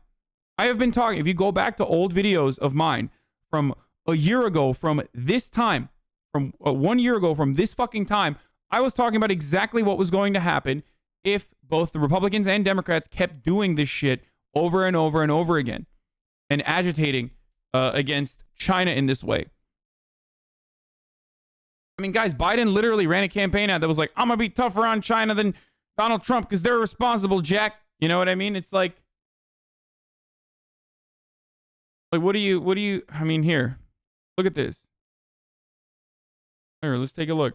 Why has there been a spike of anti-Asian hate? I don't know. An assertive China challenges the West. It's like everyone is constantly, China is taking its ideological fight abroad. Every outlet, even ones that approach the issue from a like international politics point of view, sets this up as like China versus the United States or the Western world. So criticizing a country is racist? No. Criticizing a country is not fucking racist, okay? I criticize Saudi Arabia all the time. I don't think it's fucking Islamophobic. These people aren't just criticizing China and Chinese actions. They're criticizing Chinese culture. They're making it seem as they are like that China is literally fucking against the United States and against Western hegemonic power. Okay? They're not treating it as though this is another country that is building its own space in the international politics, but literally like they're against us. They've stolen our fucking jobs. Let's not look at who the real problem dealers are in this circumstance. It's not the capital owners that have shipped the jobs overseas. It's actually just China stealing the fucking jobs directly. Okay? Presenting them as a villain over and over and over again. There is a legitimate criticism of the Chinese government, and I engage in it on a regular basis. There is legitimate criticism of the Israeli government that I engage in on a daily basis. If people were portraying Israel in the same way that they were portraying China, it would be completely unacceptable and anti-Semitic. Like, just completely unacceptable and anti-Semitic. And everyone would recognize it. Okay?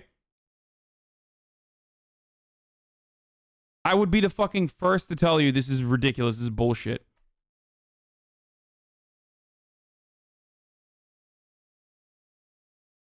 How bad will it get? China designs on Europe.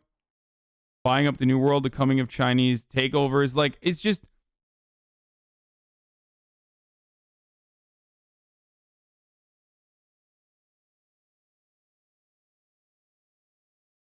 convenient how you get to play both sides of the issue.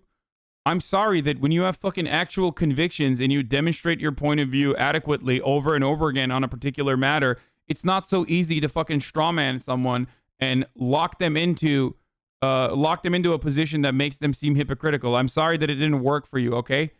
Just try again.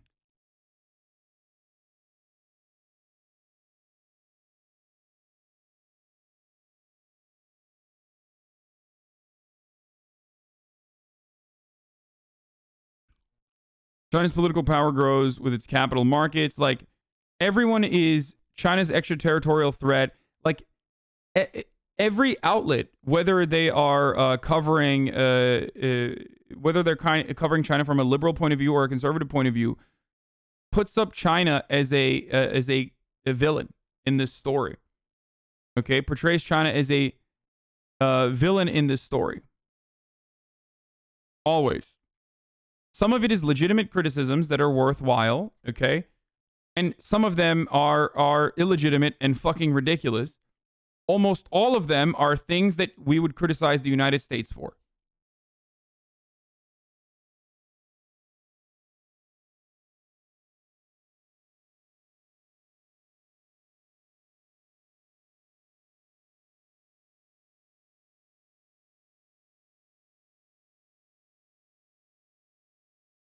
Is China not a villain? Their government tried to steal vaccine study data and constantly hack into shit. This is what I'm saying. Like, motherfucker, America tried to buy and monopolize the original German research on the vaccine, and China has been fucking pumping the world full of vaccinations. What the fuck are you talking about? Including, like, Turkey has Chinese vaccines. Like, everyone that's getting vaccinated in Turkey is currently getting vaccinated because of China. So what the fuck are you talking about? At the time I literally made that argument, at the time I straight up made the argument that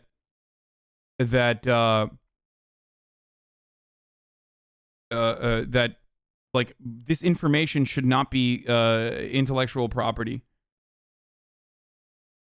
This information should be publicly available to all researchers, and international collaboration is the heart of dealing with this virus quickly and effectively. The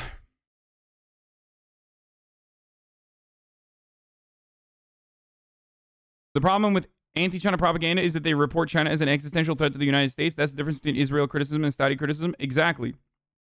Absolutely. And if you were to criticize Israel as an existential threat to America, I would criticize that as somewhat anti-Semitic, because it's ridiculous.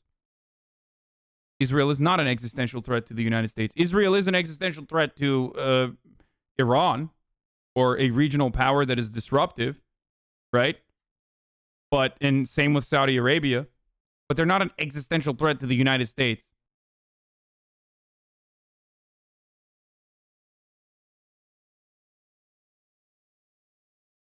Yes, I'm not even bringing up Palestine. It's obvious. We're not even talking about that.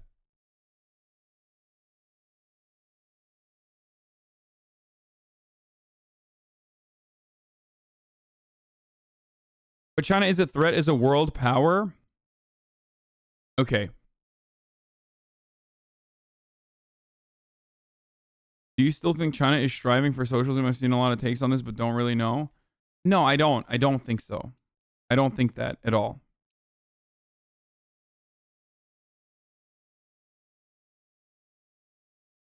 I don't think that they're striving towards socialism. And I also don't think that... I think that China is a superpower, a world power that is growing. What they will do with that power and influence is remains to be seen. I have no illusions as to China doing fucking socialism, though. State capitalism has passed the need for small brain socialism. Any country as a superpower is dangerous. China is enslaving people and making them pick cotton.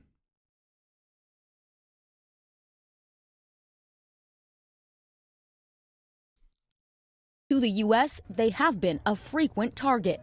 A new report from Stop AAPI Hate shows over the past 12 months, nearly 4,000 anti-Asian incidents were reported from all 50 states. 68% were verbal assaults, 11% physical attacks. Women reported twice as many incidents as men. We need to recognize that we are in a collective trauma. There's a legit argument to make around China being an existential threat to the USA. No, the way I see it, people are going to get mad at this, but the way I see the way I see people get scared of China being a legitimate and existential threat to the United States is kind of like when fucking I hear racist white people say, oh my God, like black people having prominence or equality in their own way is an existential threat to me as a white person and whiteness. Okay? Like the way that the United States treats the rest of the world, I'm sorry, is literally significantly worse than the way China treats the rest of the world at this moment. That could change, and it probably will change, and that is what superpowers do. But this notion that like we should be the violent, brutal ones and not China is ridiculous to me, when I have no control over what the fuck China can do, but I have some control over what the fuck the United States can do, at least in theory. So I'm going to criticize the United States for behaving the way that it is.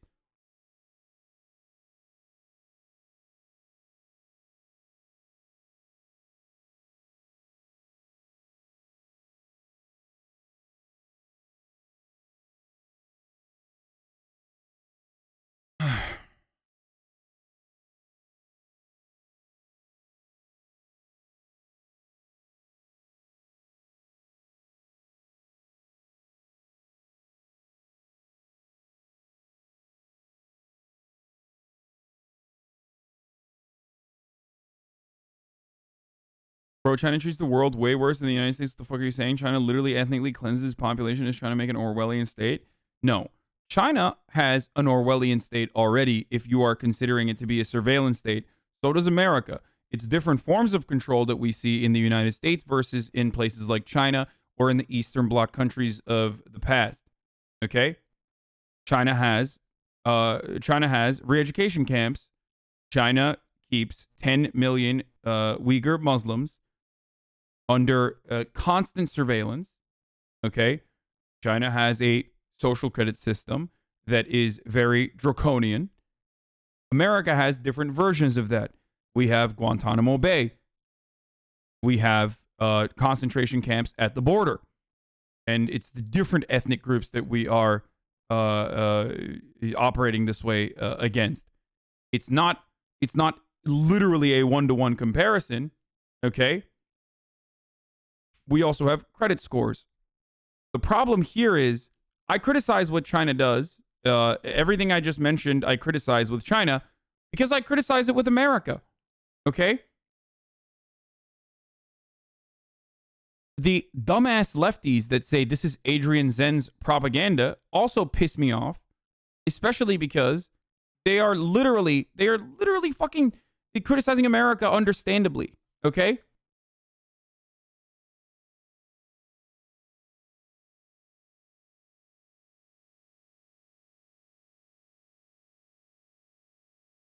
Like, people say debt trap diplomacy, right? With China, which is literally the fucking IMF. You understand? They are trying to plant their own versions. They are trying to plant their own versions of what the Western world has done to the third world for a very long time. Okay? That doesn't make it acceptable or appropriate, but it sure makes it weird when we are the ones who are fucking criticizing debt trap diplomacy that China is engaging in when we've been doing that. It's like, oh dude, they are trying to use our tactics against the third world.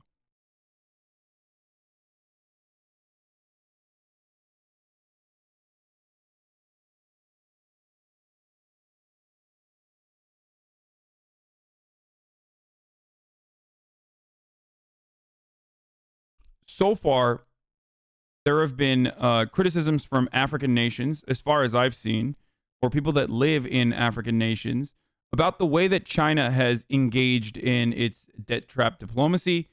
Most of the criticisms revolve around Chinese people literally going into Africa and working the jobs that are supposed to be given to the people that work there, right? The people that live there.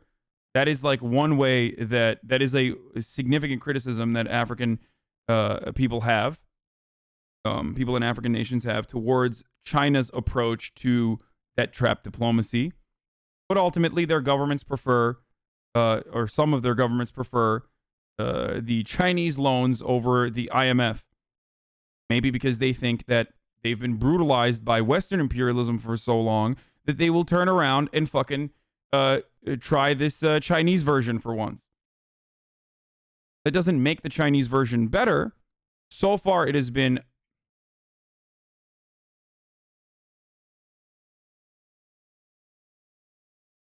oh God, even Atlantic. The Chinese debt trap is a myth. The narrative wrongfully portrays both Beijing and the developing countries it deals with. Yeah, dude. This fucking IMF is a myth, too. You're right.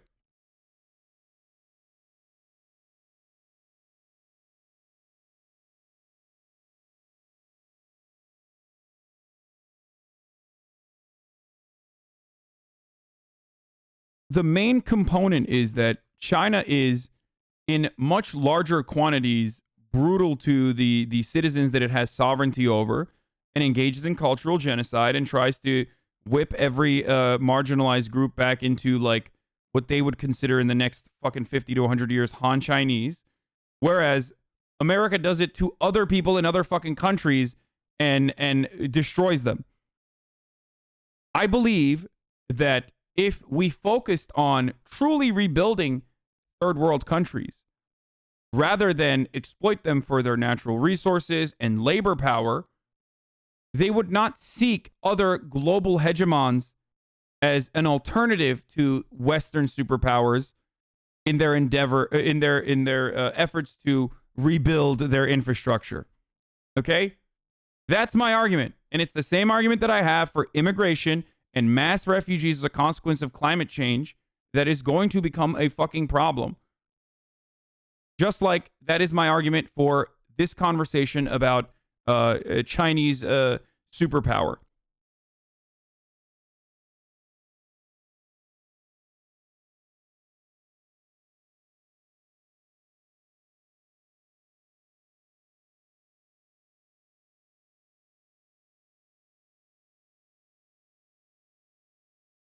Stop saying U.S. does the same. Does not make Chinese criticism invalid. China remains biggest threat for the Western world. Yeah, well, tell that to the fucking EU, who I think is recognizing China's power and is hedging their bets appropriately.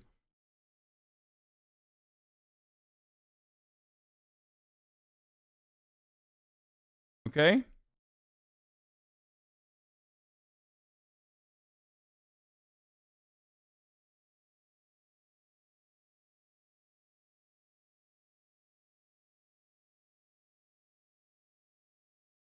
EU is the biggest trading partner of China. Yeah, I know.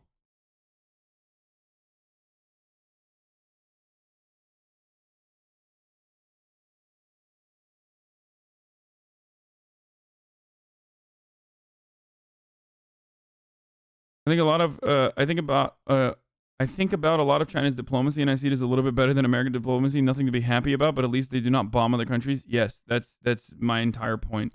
Whenever we talk about this shit too.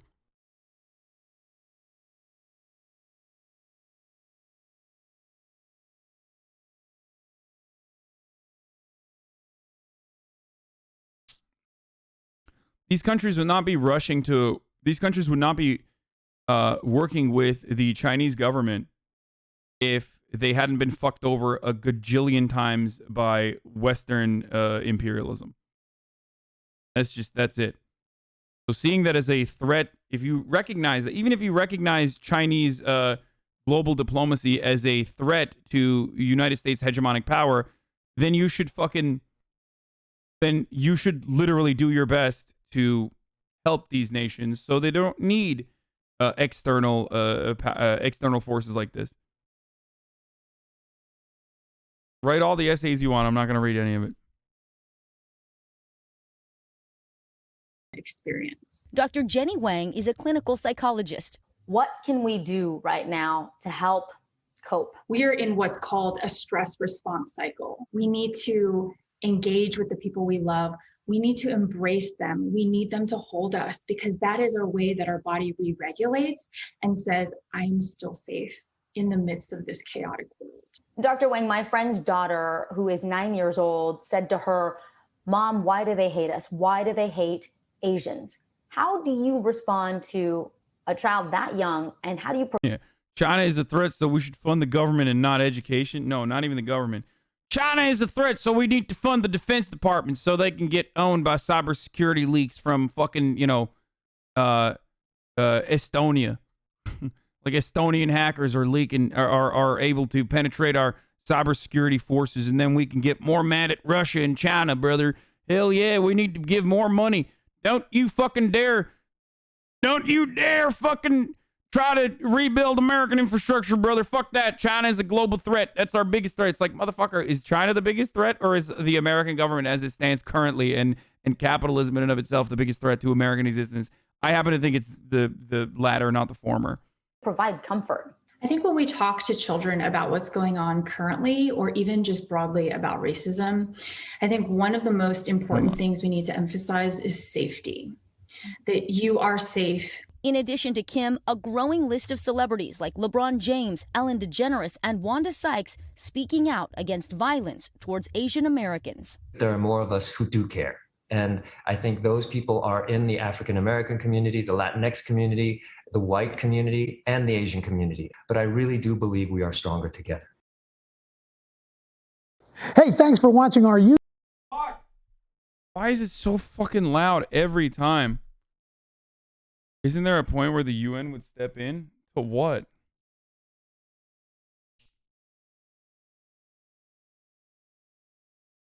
Oh, here. This is... So, we're going to cover this guy as well on the story. So, I will look at the All Gas No Brakes video as well in a second. But the fucking cop yesterday had the most insane response. Yeah, UN is a fucking meme, dude. I have more power to help fucking third world countries in the UN. Get the fuck out of here. Begin with this new information, Anne-Marie, concerning Tuesday's Atlanta area spot shootings. The suspect accused of killing 8 people, most of whom were of Asian descent, has officially been charged with murder and aggravated assault. Now, the rampage has sparked outrage throughout the entire Asian American community, which has seen a significant rise in racist violence throughout the coronavirus pandemic. And now, one police spokesperson involved in the case is facing criticism for his response. It comes as investigators say it is too early to tell if the attack was racially motivated. That is what officials are saying. Mark Strassman is reporting on the... You have U.S. leftists in your shadow actually think China is a bigger threat to them personally than their own government. If dumbass leftists think this, imagine what reactionaries think. Yeah, of course. Because ultimately everyone... Look. When push comes to shove, everyone recognizes the labor aristocracy, okay? Like, they know what their position is. The reality is most people in the United States of America are still in the top 1% of wealth, okay? In comparison to the rest of the world. And people realize that. Why are we at the top 1% of wealth? Because we fuck over other countries. When I criticize America or the American government on the grounds of what America could accomplish and is refusing to do so. Okay? So obviously NA leftists have this very pro-America point of view. And then there's also fucking idiotic Western leftists that have like a aggressively anti-America point of view as well that I think deserves criticism when they're like, no, well, destroy American cultural hegemony. That's why we need to have, we need to let China do the things that America's doing. I don't know why fucking US leftists sound like reactionaries there, but like, I find that to be fucking idiotic too. All right? No, you don't want that. You don't want that. You just don't. Like, living in the United States, you consider Facebook and whatever shutting down your left group to be infringement against your free speech, right? to a certain degree. And you are legitimately fearful because of your pro-labor point of view. You're legitimately fearful that your boss is going to punish you. Now, imagine if the government would do that to you, okay? Because China's form of control revolves around literally the government doing that. So do you want that? No, you don't. So shut the fuck up. I say this as someone who comes from a country where the government does do that. It's not great. I promise you. I have talked about this time and time again. There are different methods of control when it comes to information. You either have the authoritarian method of control or the neoliberal method of control. And I prefer the neoliberal method of control over the authoritarian one. I think it's more successful. Okay?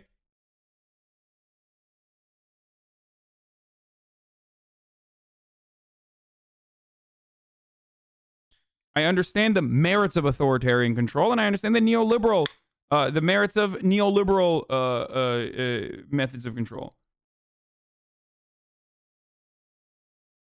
I think neoliberalism is more successful at controlling the masses than authoritarianism is.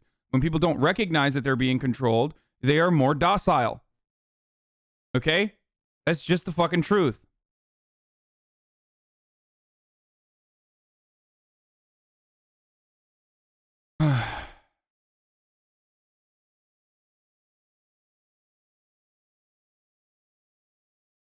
That doesn't mean I prefer neoliberalism as an economic theory. I'm just saying that neoliberal nations utilize a method of control that is more effective in making people feel like they are not being controlled aggressively.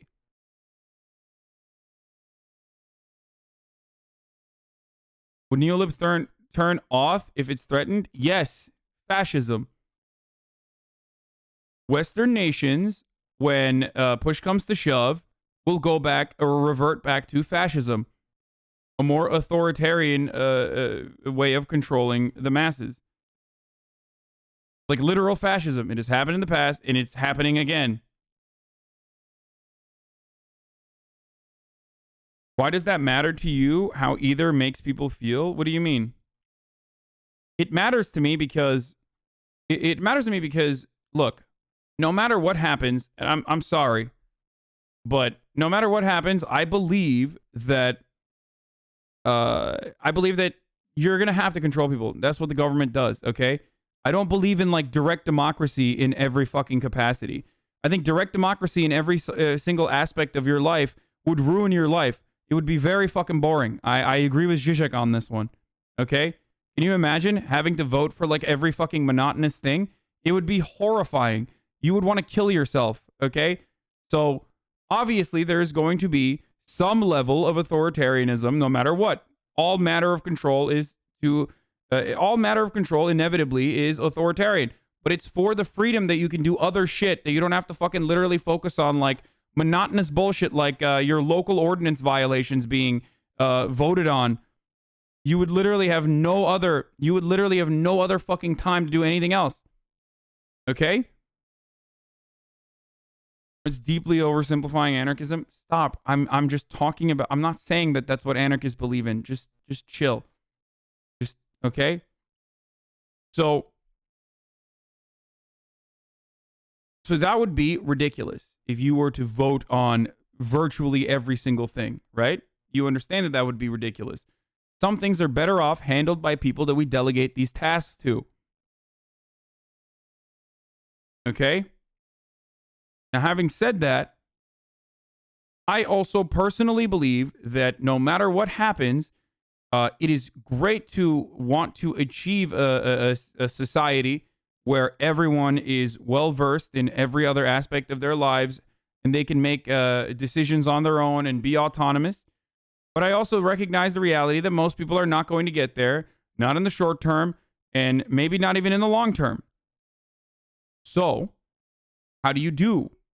You either have a government that literally fucking says, shut the fuck up, you can't talk about these sorts of things, we're going to control all the information that you are being fed, right? And we are authoritarian, and fuck you, we'll throw you in jail if you don't agree.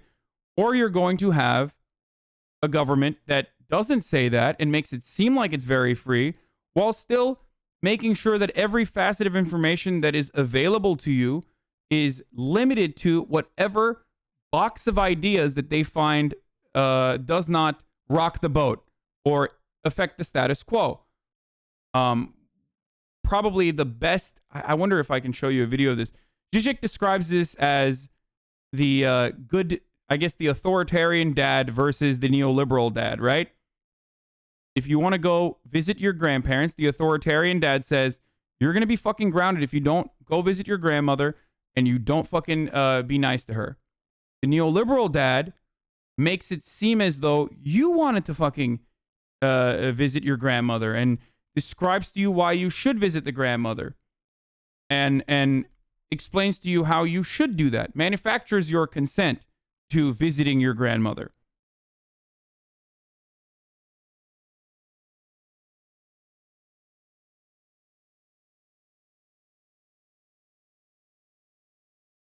You want to make her happy, right? Come on. I believe that that form of control is significantly more successful. It's demonstrably more successful. There's obviously like imperialist reasons as to why the neoliberal West has been dominant and the Cold War did not end in the favor of communist nations.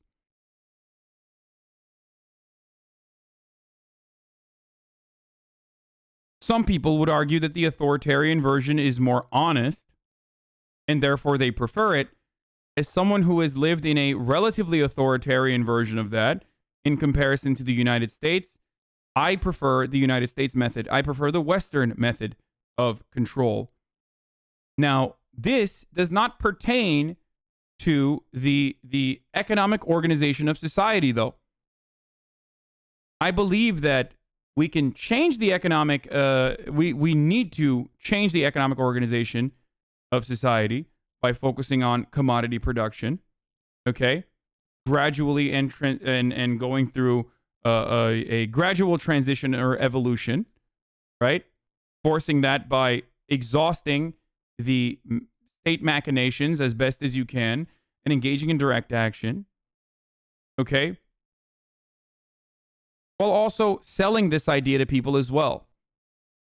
Focusing on just, focusing on like a hardline approach that is, that has been in some respects a demonstrable failure, even in the USSR and other nations that have tried similar authoritarian methods, is silly.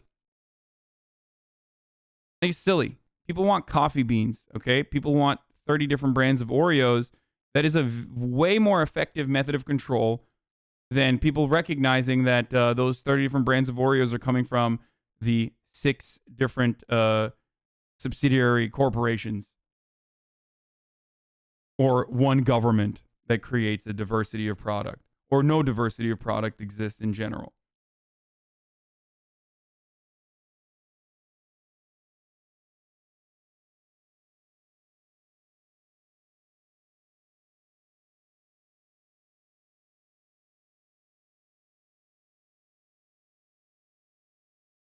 Okay?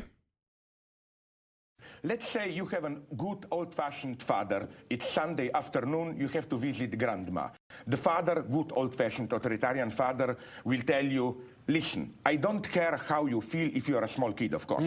I don't care how you feel. You have to go. You're going. Going grandmother and behave there properly. Okay. That's good. You can resist. No, nothing is broken. But let's say you have this so-called... By the way, manufacturing consent in this respect and like authoritarian forms of information control versus like more neoliberal forms of information control is the singular issue that I think ZIZEK and Noam Chomsky agree on, despite disagreeing on so much more This is the one issue that they both fucking agree on, and I agree with them as well. I think this is the truth. Postmodern father. What he will tell the postmodern father, not neoliberal. You know how much your grandmother loves you, but nonetheless, you should only visit her if you really want to. Now, every child who is not an idiot, and they are not idiots, know that this apparent free choice secretly contains an even much stronger order. It's not only you have to visit your grandmother, but you have to like it. So I'm beginning to like this book all the more. That's one example of how apparent tolerance, choice, and so on can conceal a much stronger order. So we should go back to more like the dad that just says, "Because I said so." Absolutely, it's more honest. I disagree with ZIZEK on this, on his conclusion. I think the neoliberal form of control is better. We went to the McDonald's breakfast. This is not so ridiculous. Look what you get. Look what you get. But that was the argument that he makes. No, I agree with ZIZEK here. No, you don't. And the reason why you don't, he at least recognizes he has personal experience in the more authoritarian type of control, but you don't. I promise you, you don't, and you don't want it.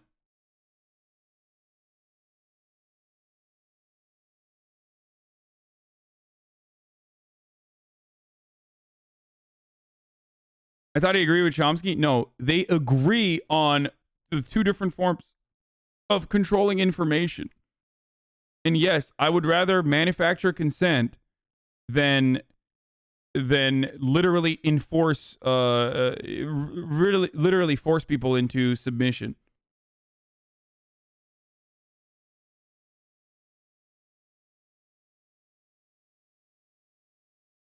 His argument is that they're ultimately the same. I don't disagree that they're ultimately the same. I'm literally saying that it is a necessity. Control is a necessity for governance. Okay? Control is a necessity for governance, and governance is a necessity for society to function. Therefore, I would rather hide that method of control, hide that control, and sell you the idea that you are making these choices on your own, than fucking tell you like, no, you're going to do this because this is the way the government is. That is my point of view. That is my position on which is a more successful method of control. Demonstrably, the illusion of choice is a better method of control than telling you have just one thing. Like, you can only do one thing. Is control or acceptance required for governance? Yes. Control is required for governance. Okay? All matter here, even from I'll try to think about this from a theoretical position, right?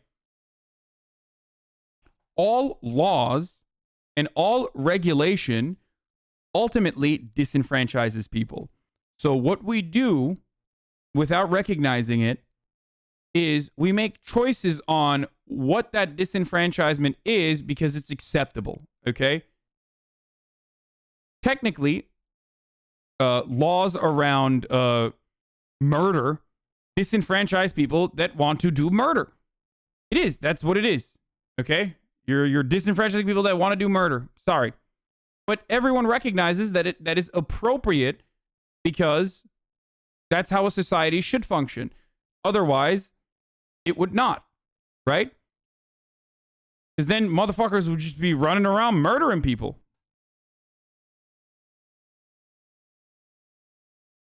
You get it? Just like all forms of governance still rely on a level of authoritarianism or a level of control. You got to make people do things that they don't want to fucking do because some people do not recognize that it is a necessity.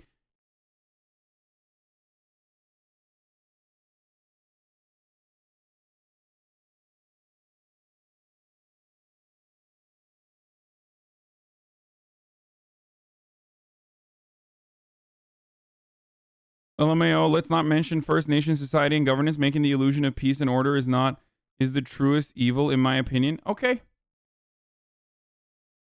I don't think that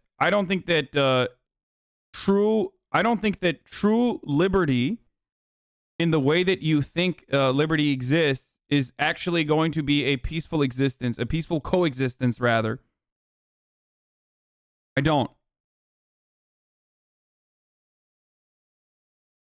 I think the material condition that people are subjected to makes them unhappy. I think the material conditions that people are subjected to make them unhappy. Not being able to pursue happiness or fulfilling endeavors or having time for yourself, having time to, you know, just, or having any sort of autonomy over your own life in a way that makes you feel free is the reason why people feel upset in modern society. I think the alienation causes people to feel depressed in modern society. But having said that, having a level of control where something else takes care of the business, like a separate entity that you have delegated these tasks to, take care of the regular, boring, fucking monotonous tasks, is a necessity. Otherwise, you would lose your fucking mind.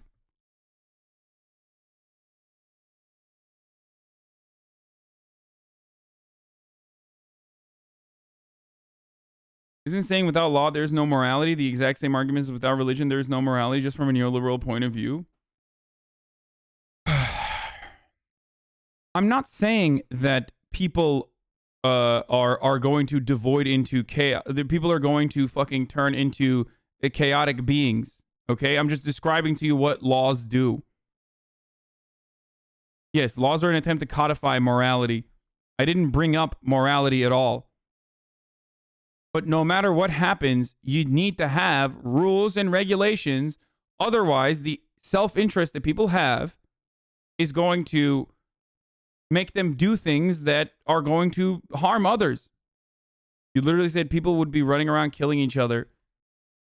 Yes, in an altercation where you get angry, you could resort to fucking murder. And if there's no other like method of control there and you don't know that murder is bad, like you're not going to intrinsically know that fucking murder is bad. You still need to learn it.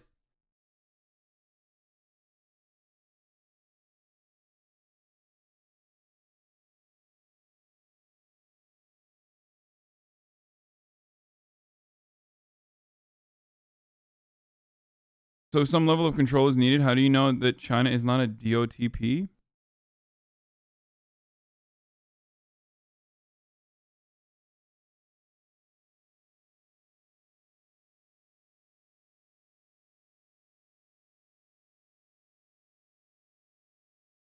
Look, I don't know about you, but if food and shelter are out of reach for me as a poor, then I'd at least like to live where the pigs don't harass me. Laws voted through direct democracy lead to the least amount of discrimination within the system, Hasan? Yes. That's not what I'm talking about, though. Every part of... I'm not saying that direct democracy is bad, chatters. Okay? Clearly, I advocate for democracy.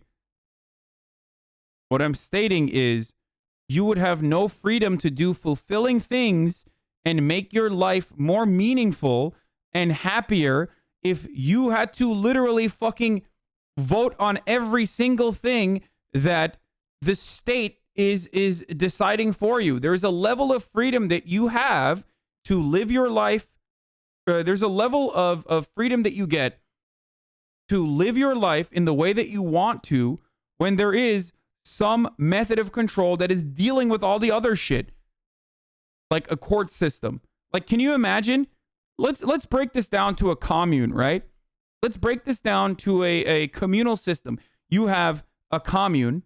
You have like 20 people, 25 people fucking living together inside of a commune. Imagine having to fucking do a goddamn like direct democratic fucking process for every single time that you want to distribute like the share of the bread inside of the commune.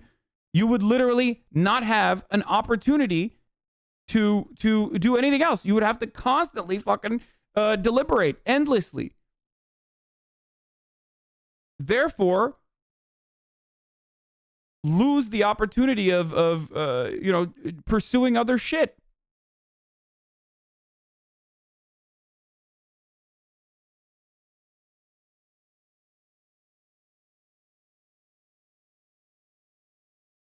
No, but for major legislation, it's important. Yeah, no shit. I wasn't saying that.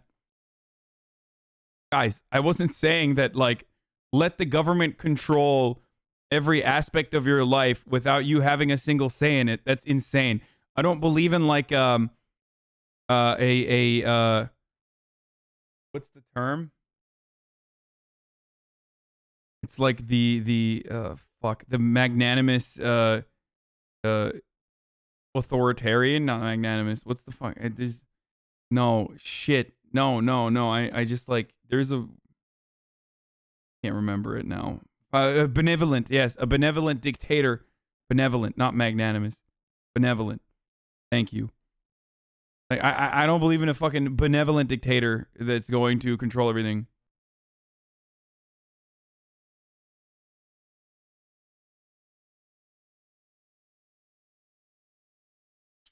Anyway.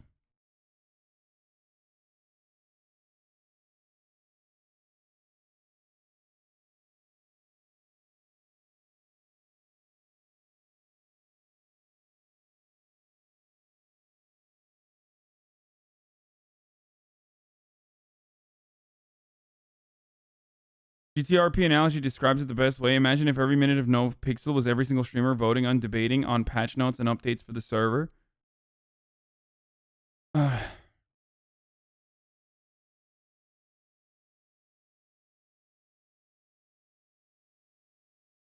It's kind of like the way I control this chat. Like, I do shit that's authoritarian in nature. I silence you, okay? I tell you to shut the fuck up. Or I literally fucking eliminate your opportunity to even speak. And I do it, ultimately, because I want to make sure that there is at least a sense of order in here. If you don't do that, you get XQC's chat. Do you want XQC's chat, or do you like that this is the chat the way it is? And as much as you guys shit on the mods, if they weren't here also operating this way, then you literally would have chaos in the chat all the goddamn time.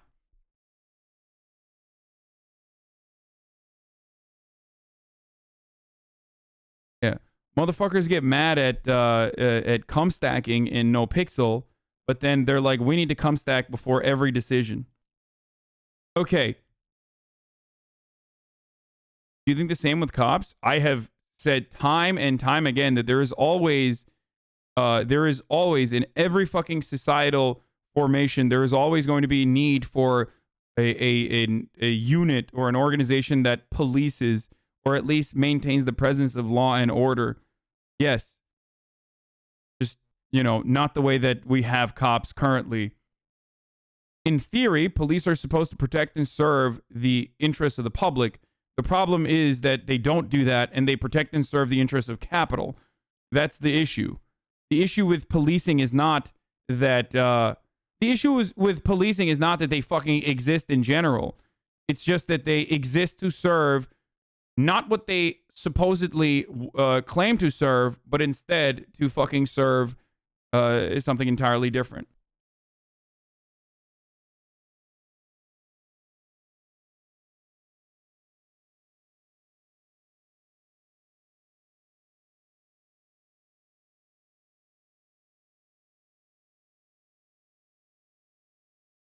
Like, because ultimately there is always going to be people who are self-serving, which is understandable, okay? Normal, and to a degree natural. So you have to work together to fight back against natural urges of that capacity, because self-serving interests are just as natural as collectivist action. It's just that under capitalism, we highlight individualism rather than collectivism, and assume that everyone is just simply incredibly fucking individualist. Okay?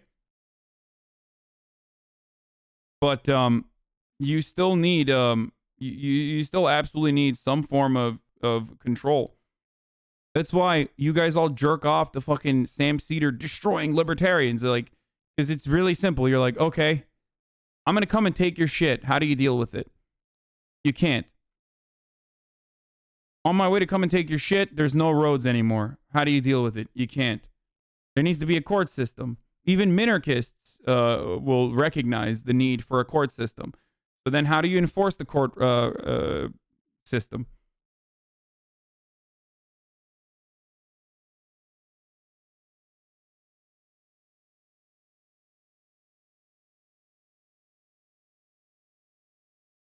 Anyway.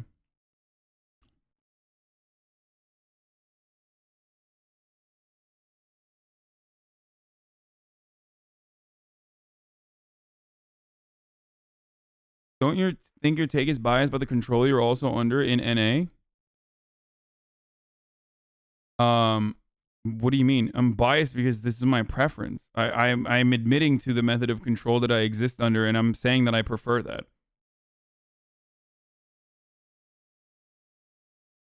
Anyway, okay.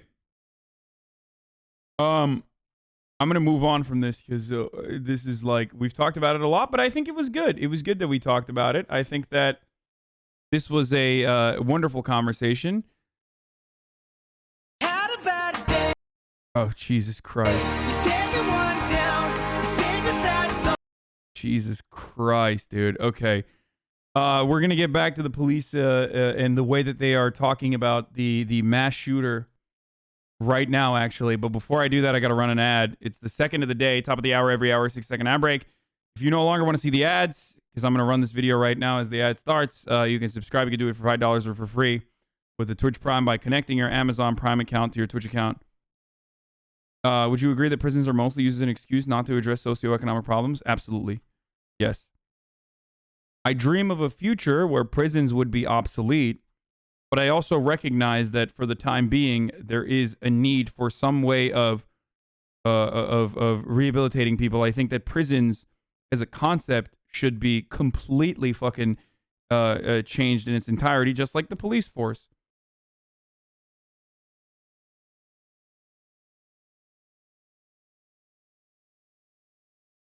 So, here's the ad coming now.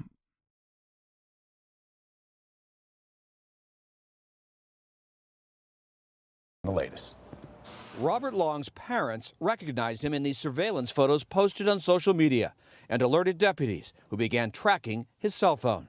They forced his SUV off the highway and arrested him 150 miles south of Atlanta. But not before they say he went on a rampage at 3 different Atlanta area spas. A white male? What is he wearing? I don't know. Please come, okay? 8 people were murdered in roughly 1 hour, 6 of them Asian women. This is still early, but he does claim that it was not racially motivated. Wait, are you fucking kidding me? One of the massage spas he went to was literally called Young Asians Massage? Young's Asian Massage. I wonder if there is like a racial motivation here. I mean, God, it's just gonna be really fucking hard to. It's gonna be really hard to fucking determine whether or not he assumed Asian people would be there at that massage parlor. Very, very interesting. Asian women. This is still early, but he does claim that it was not racially motivated. Officials said race did not appear to be behind the attacks. He apparently has an issue.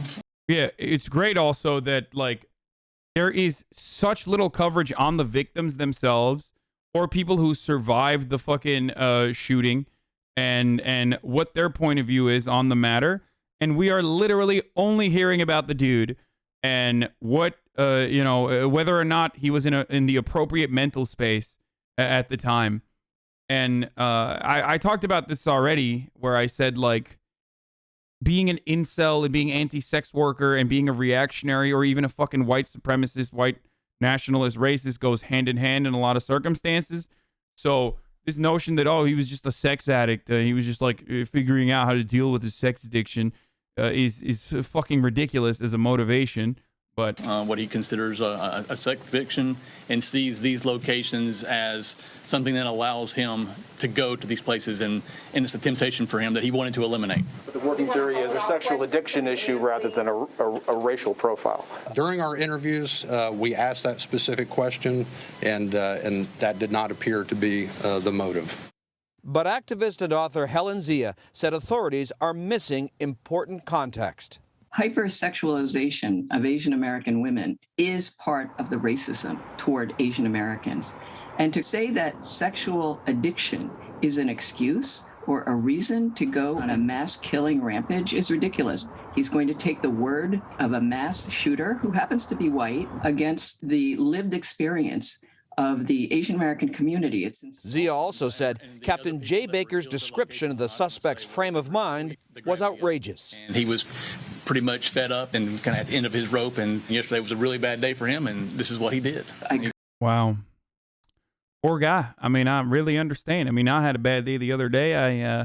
I shot a bunch of babies. It's not a big deal, you know. Everybody has a bad day every now and then, you know. Sometimes you get fed up and you just, you know, your wife Brenda is cheating on you, and then you take it out on a 14-year-old black kid who's skateboarding away from you. You know, I'm a cop, so I know what it's like to have a bad day, of course. So, you know, I totally understand taking your agitations out on minorities. Couldn't believe that. He was just having, what do the kids call it? A heated gamer moment, you know? A police captain was recounting the bad day that the killer had without a shred of empathy for the really bad day that the 8 victims and their families had, the incredible grief that the whole community is going through. And this is the kind of... This cop made COVID-19 ship from China shirts? Yeah, I saw that. It's fucking great. Like, a great way to deal with this. Great way to deal with this is like, when I have a bad day, what do? I, you know, turn off the stream, maybe go furiously masturbate, you know what I mean? Take a fucking nap. He had a bad day. What are you going to do about it? That makes people question law enforcement and whether they are really there for the people that they're supposed to be protecting. And Mark joins us now with more from Georgia. So it is wild to me. Like, it is literally wild to me that a guy went into massage parlors. One of them literally is like Young's Asian Massage, okay? Killed 8 people, and the majority of them were Asian, his victims. But he basically said he was just having a bad day and he has a sex addiction. So I guess we're just going to go with that narrative. Like, it's just a coincidence otherwise. Also, he said he loves dumplings, so he can't, and he was driving a Hyundai, so, I mean, he's obviously not racist. Come on. It's obviously not a hate crime. Like, I just don't understand how this is the narrative now. Like, just do some investigation, please, for fuck's sake. I mean, there's a Korean newspaper that was talking about how one of the victims that survived said that he was literally trying to fucking target Asians directly. I don't know if that quote has legitimacy or not, but, like, the least you could do is fucking investigate. You know what I mean? Like, holy shit. Mark, Baker is also facing criticism for a Facebook post he made last year. Tell us more about that. What did he do? He had a post on his personal Facebook that showed some T-shirts. They were anti-Asian T-shirts that said, COVID-19 virus imported from China. Sort of fueling that. Yeah, I mean, good thing the cop is not having a bad day, you know what I'm saying? Well, maybe he's having a bad day now. Oh, guys, look out. Be on the lookout for a bald thumb on the loose, okay? Might be having a bad day tomorrow. Fucking that guy. Same sentiment that former President Trump. Yeah. You know, here's when you're not having a bad day, okay? When you fucking get in your car, put on the goddamn seatbelt, drive to the first fucking Asian massage parlor, and execute a bunch of people, get back in your car and drive away to go to the next one? How are you having a fucking bad day in that situation? Like, what's going on? No, you're fucking psycho.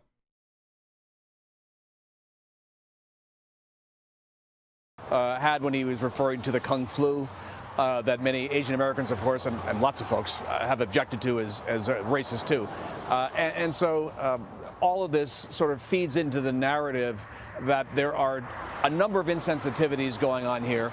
And now you have a sheriff's office investigating what many people see as a hate crime. And there may be some people in the sheriff's office who have problematic attitudes of their own. So we've got sort of multiple levels of complexity here, and none of this is particularly helpful. Isn't that the truth? Have we heard anything from any potential witnesses? No, not so much, Emery. I honestly think that in many instances, the best witnesses in these...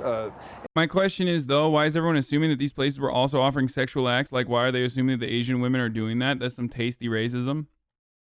People are operating off of the assumption that they think the suspect had. That's where it's coming from, okay? And also because it's literally called Young's Asian Massage. Like, what do you think is going on there? Or who do you think is working there?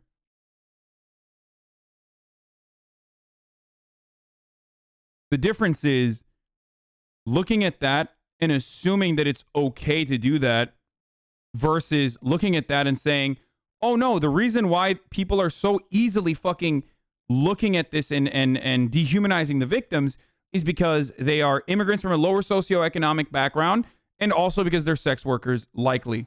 Okay? That's it. That's the fucking reason why people can overlook this, and that's the reason why people are so nonchalant about their coverage of this. That is the actual argument, or that's the actual analysis here. Massage does not mean sex work. But he brought up the fucking sex work component, and illicit reviews raise red flags that shoot at targeted vulnerable women. Yeah, like grow up, guys. Yes, some of these parlors do give.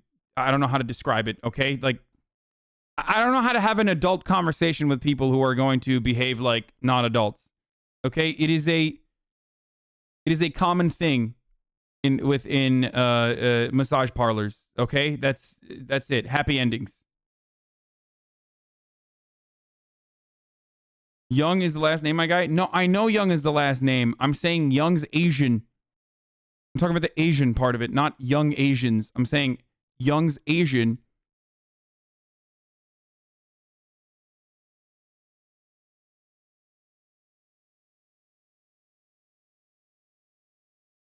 I think people think that you were saying you think sex work was happening there. I mean, there's a likelihood that sex work was happening there.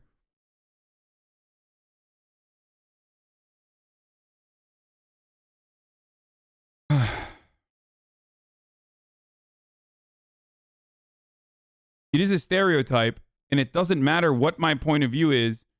What matters is what the fucking dude's point of view was. And the dude's point of view is that there was likely sex work happening there, and he might have even frequented the establishments as well. That's what people are, that's what the speculation is from officials at this stage. But it doesn't even fucking matter because I don't have a problem with it. Like,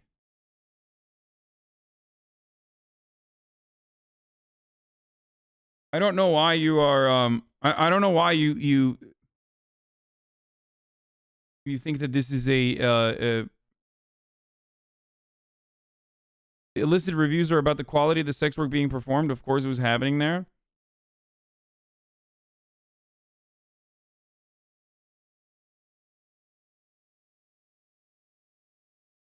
Why assume it's a rub and tug just because it's an Asian massage parlor? No.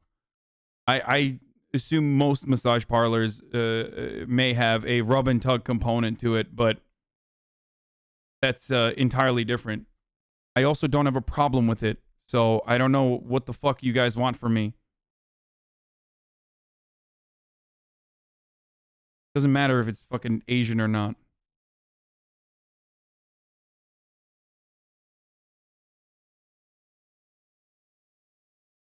Anyway.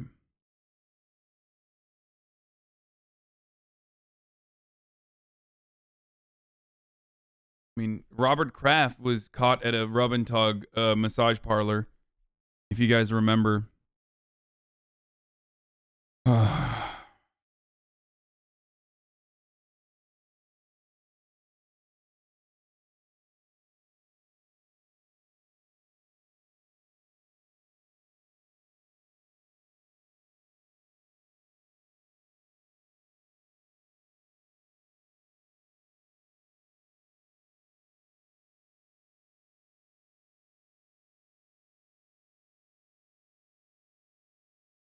Anyway, let's keep going. in these 3 business establishments will be the surveillance tape that's inside. I mean, almost all these places have it, and at least they have it in the lobby.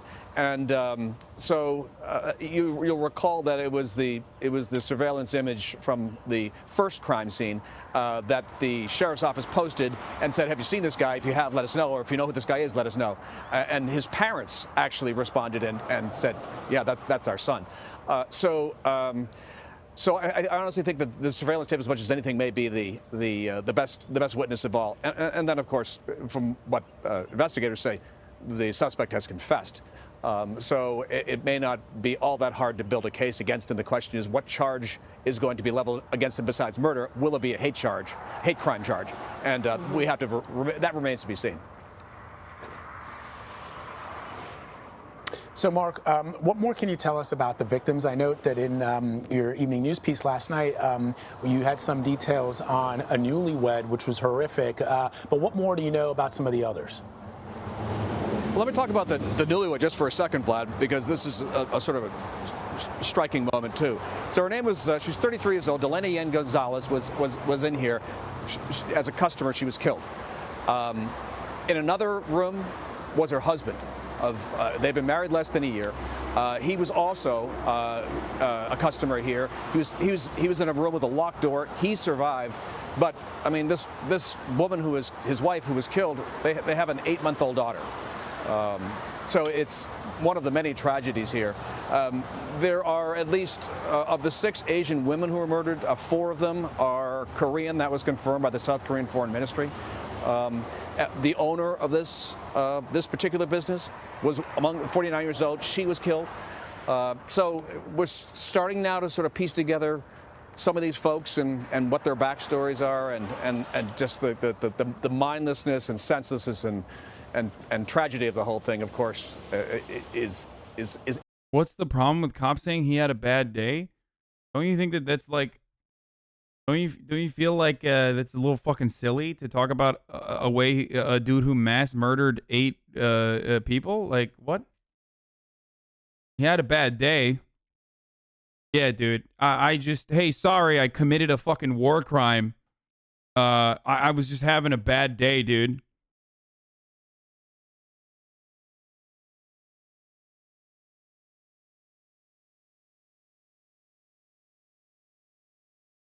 Yeah, it's just I was just 8 individual lives that were needlessly ended yesterday. It's like minimizing what this fucking insane thing that this dude did. Okay, I'm not gonna cover any of this stuff. Okay, 6 white people versus 1 fake. Cameras off. Odd man out.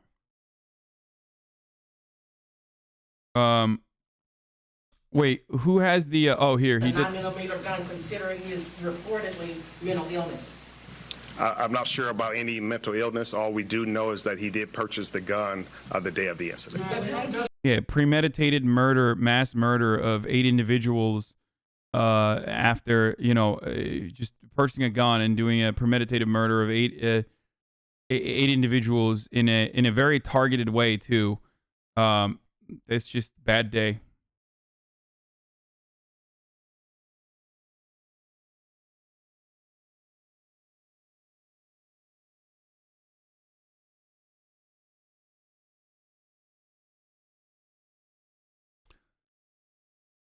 The girl who coughed in the Uber driver is facing 20 years in prison. Woman who coughed on an Uber driver. It's a lad Bible story. I don't know how fucking real this is. I don't care. I'm moving on from this. I'm going to quickly go over this as well. Joseph Robinette Biden, a video of President Biden answering a few questions from reporters, has set into motion an explosion of old or existing conspiracy theories ranging from green screen video to CGI to Biden isn't real and Biden is dead to Biden body double. Here's the video, boys. Let's take a look.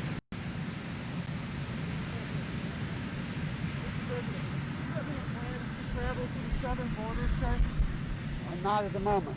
Have you decided when you're able to share thoughts with other countries?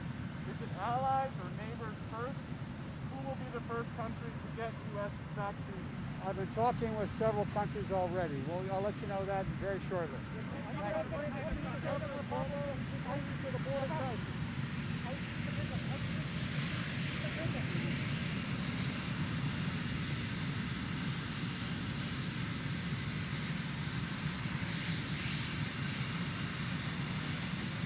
It'd be really funny if that was Biden.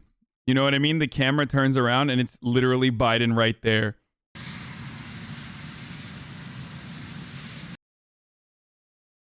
So I don't even fucking understand why people are losing their shit over this, but here, someone made a video on it. Let's take a look at why. 2021 show evidence of being composited with green screen or similar technology. No, what we see is a large fuzzy microphone cover called a dead cat. This and other microphones are bouncing around just in shot because they are all on long booms because of COVID-19 social distancing.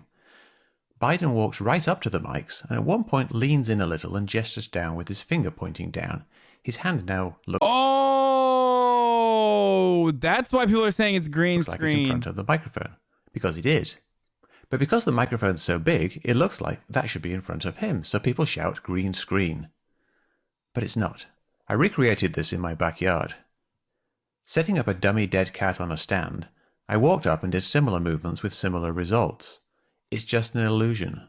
Well, that's green screen through, brother. You motherfucker, are you doing green screen to defend green screen, baby? Fuck you. Snow is fake too. What's next? You're gonna tell me snow in Texas is real? Yeah, get wrecked, libtards.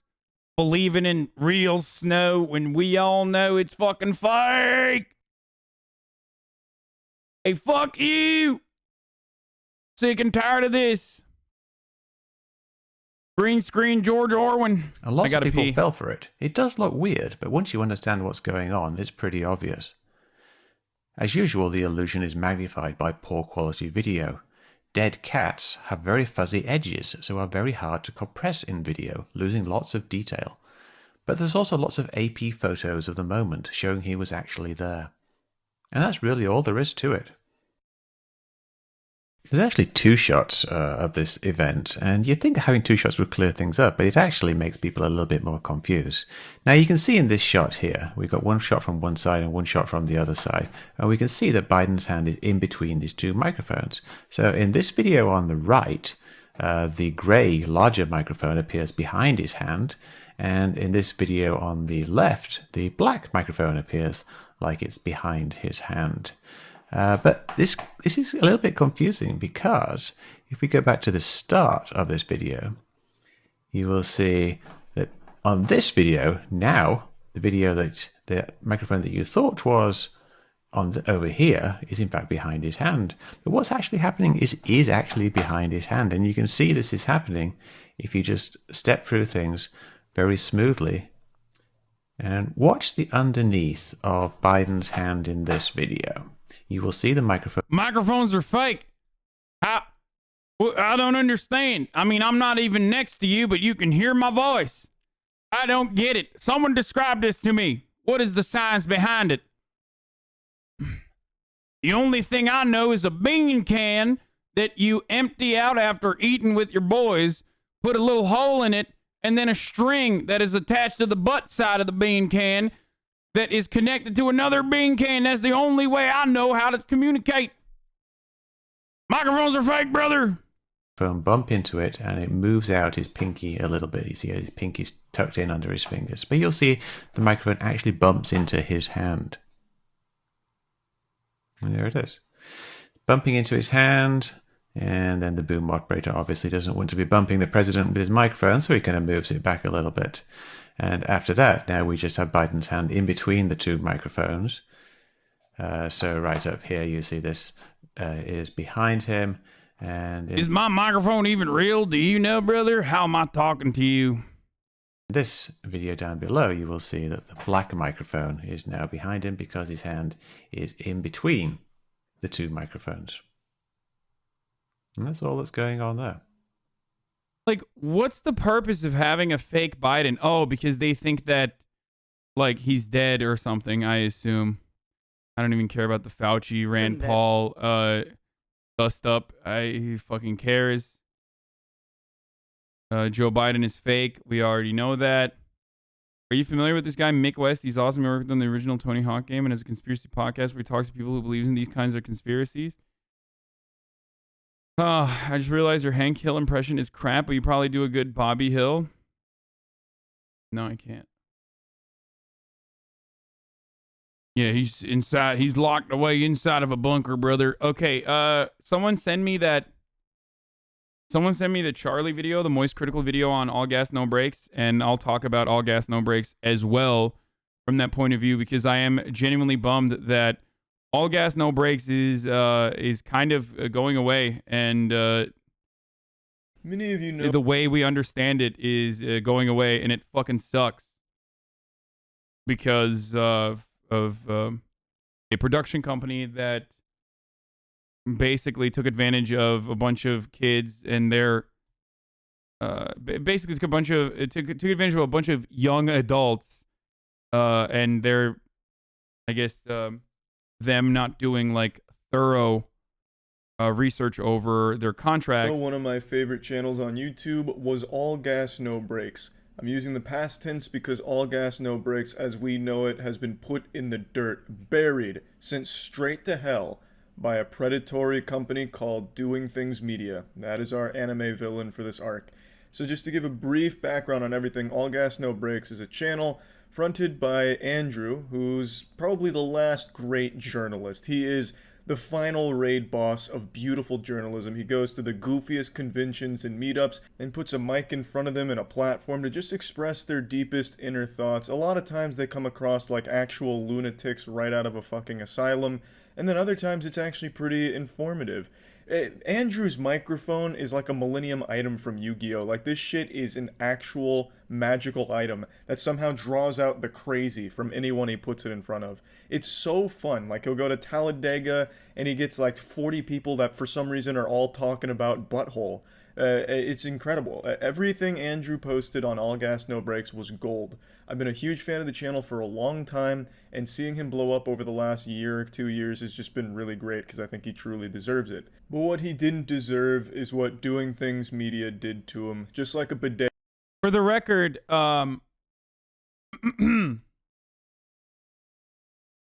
Doing Things Media was also relevant in the you guys might remember Doing Things Media. I think it was like Shithead Steve and a bunch of other people that created it. They did the Bloomberg, famously they did the Bloomberg campaign social media accounts. They did the Bloomberg campaign memes at the time, and I criticized them, and I was like, the fuck are you guys doing? You're just gonna like, I mean, get the bag. But those were the guys. Like, they are the meme sharks. Absolutely Productions was originally going to help them, but didn't have enough funding or pull. Yeah, the campaign, which was shelled out to have a huge digital campaign try and beat the Republican President Donald Trump in November, has been working with a collective called Meme 2020 to create sponsored content that launched in multiple accounts this week. A post by Fuck Jerry, an account with almost 50 million followers, shows an exchange where Bloomberg is shown asking, can you post a meme that lets everyone know I'm the cool candidate? There were obviously hashtag ads on the...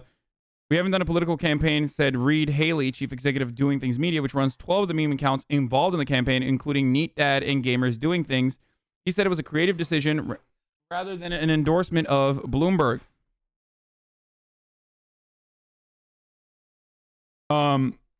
The absolutely deal that Andrew has is still in effect. The problem is... Oh, Tim Heidecker responded to this? Oh, okay, good. It's got nothing to do with us. It's between Andrew and Doing Things Media. We're working with Andrew on something major. Yes, Andrew is still doing a bunch of really fucking cool and creative projects. Okay?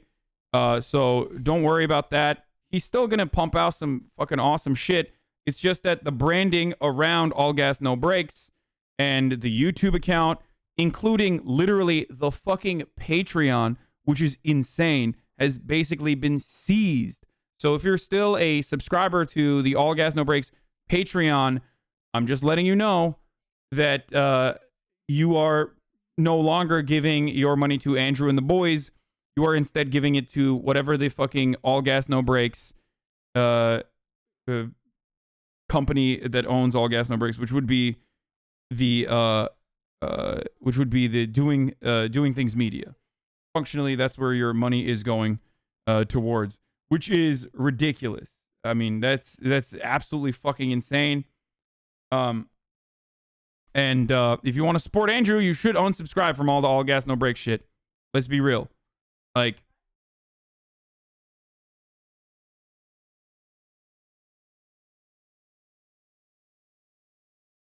I think that, have they set up a new Patreon? No, I don't know if they have, but I will keep you posted if they do. But imagine fucking,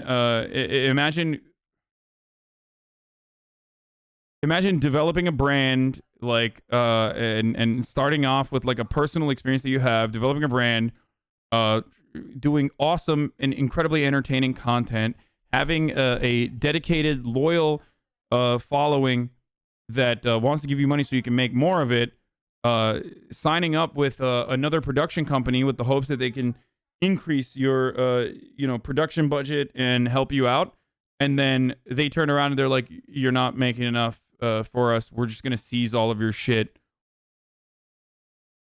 So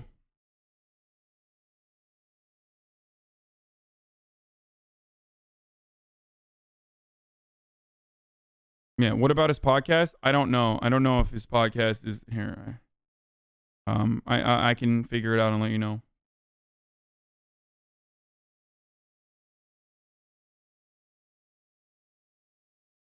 But yeah, that's the situation currently. They cleaned his ass. You see, Will he keep the RV? No, the RV is already repurposed, guys. By the way, he literally signed with Doing Things Media because he wanted to get the RV so he could fucking make more content. So Andrew was just a young man, a brand new Boy Scout to the internet. Doing Things Media gave him an RV and $4,000, and from that point forward tried to control his entire fucking life, like the puppet master pulling his strings. They wanted their dick into every single one of Andrew's holes. And recently Andrew made a post on Instagram saying that he no longer makes any money from All Gas No Breaks or the Patreon, so he has really no affiliation with either of those anymore, as those both seem to be controlled by Doing Things Media. This means something must have gone awry with the deal that the two had, and Doing Things Media has completely locked him out of the empire he built. Now, if I had to hop in the mystery machine, eat some Scooby snacks, and take a guess at what went wrong with the contract, I would wager that Doing Things Media was taking an absurdly high percentage, like a lot of these companies used to do, like Machinima and shit. And as Andrew continued to grow, he became less comfortable with the massive percentage they were cutting. Thank you, Colossal Sunrise, for the 23. They were taking from his cut. So he probably wanted to renegotiate the contract, to which Doing Things Media pissed their pants, flipped over a desk, and kicked Andrew out of the office, spitting and cursing his name, which leaves us in the situation we're at now. I went over and showed a lot about this on stream the other night, so I'm just going to play those clips, and then after that, I'm going to go a little bit more in detail. All Gas, No Breaks. As many of you know, that was like one of my favorite channels on YouTube. I don't know how many of you know this, but... Oh god, it's Reactception, motherfucker. The thing is, like, a lot of young content creators get locked into ridiculously predatory contracts, and Doing Things Media should know better. They are themselves fucking meme accounts that blew the fuck up and decided to get together and create these fucking create this what do you call it? This collective, I guess, or this corporation that is even working with, that's even working alongside the likes of Michael Bloomberg, as I said. So for them to turn around and like lock someone into full ownership of like the entirety of their IP for a fucking RV is ridiculous. For them to try to cash on it without any sort of scrutiny is also ridiculous. It's really fucked. Absolutely fucked. Breeds innovation, by the way. Yeah. Companies do this with startups all the time. Yeah, this is part of what VCs do, but you just don't expect it to be in, you just don't expect it to happen in the content space like this. All Gas, No Breaks is dead. Oh, Jesus. Andrew, the guy, is not dead. I mean the channel. Sorry. The channel is dead. So, definitely phrased that poorly. The channel is dead. What happened is the deal between Andrew and the parent Doing Things Media has led to him being thrown off of this channel and the Patreon. So he no longer makes any money from All Gas No Breaks channel or the Patreon because Doing Things Media is a predatory piece of shit. Yeah. So All Gas No Breaks, the channel, is gone. I'm sure they're going to try and move on without Andrew, considering that's all they have. Doing Things Media is truly fucking horrendous. Look at what they own. Literally all they have is Instagram meme pages that steal other people's memes. And then for some reason they also had All Gas No Breaks. It's so fucking sad. They really took advantage of it, Andrew. They really fucking did. I was reading about it the other day. And then, what's his Instagram? Yeah, he talks about it in this. I hate Instagram. Man, Instagram fucking sucks. But yeah, he made a post kind of detailing what's going on. Again, pretty much what I just said. Doing Things Media fucked him in the ass raw. He seems like a really good guy too. Definitely didn't deserve it. He built that shit from the ground up. Doing Things Media did nothing for him. Well, I mean, they gave him the RV. It's not even, by the way, it's not even just Andrew. It's Nick and Evan as well that are gone.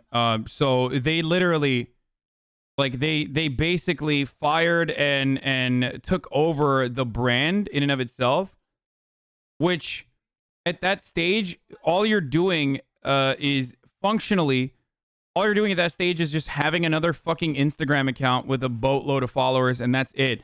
Like, what? Delete all the fucking posts then, and then turn it into another meme page. Like, you know, just, I don't even know what you would delete it and turn it into, but it's just like,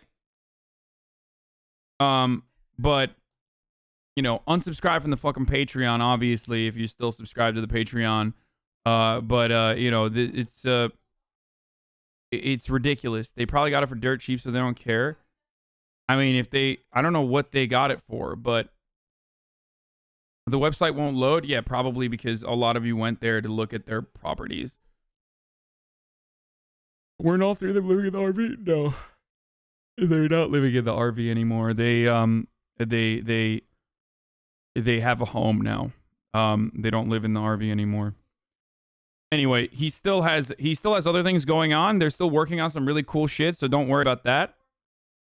It just sucks that, like, his main property, his baby, basically, the thing that he, like, created with his boys, and his, like, main recognition, the main reason why he's recognized is kind of taken away from him, which is really fucked.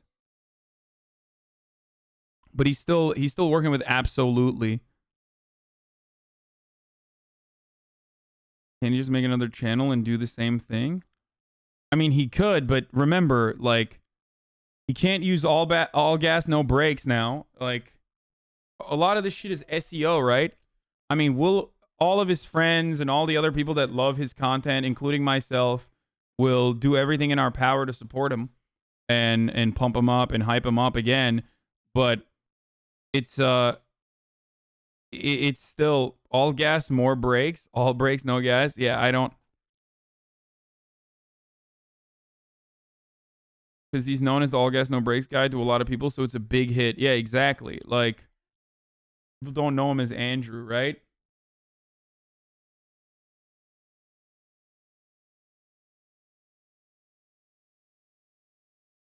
Yeah, I'm gonna fucking unsubscribe too. But it sucks. This is what he's like. This is what he's fucking known. Like, these are all, like, think about it. All of his fucking videos and everything that he's done. I don't even know if the Break Check podcast, I guess the Break Check podcast is gone too.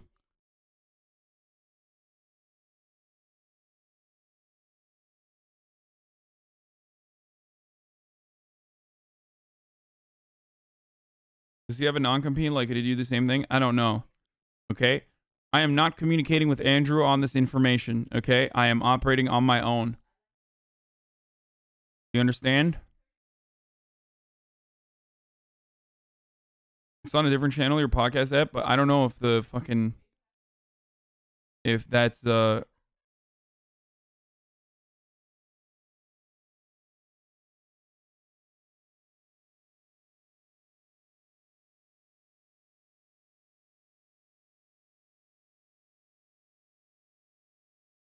non-competes are not valid in California.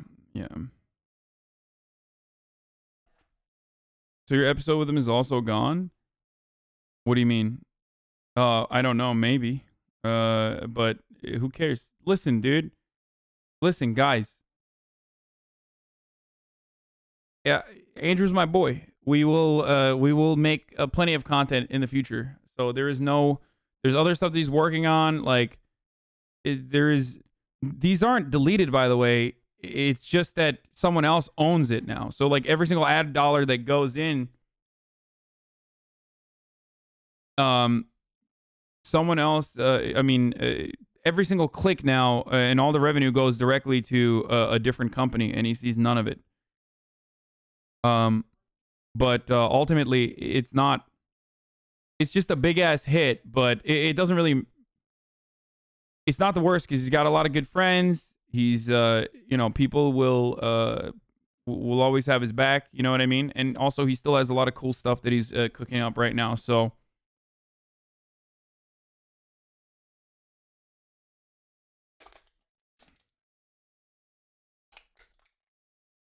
he's still,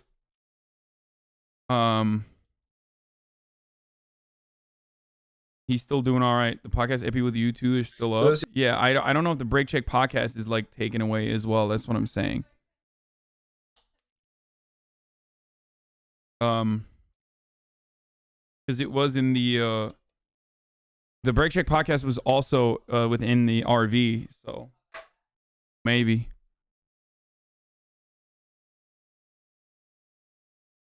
He grew once, he can most likely do so again. Yeah, it just sucks. It just sucks that you have your shit taken away from you. You know what I mean?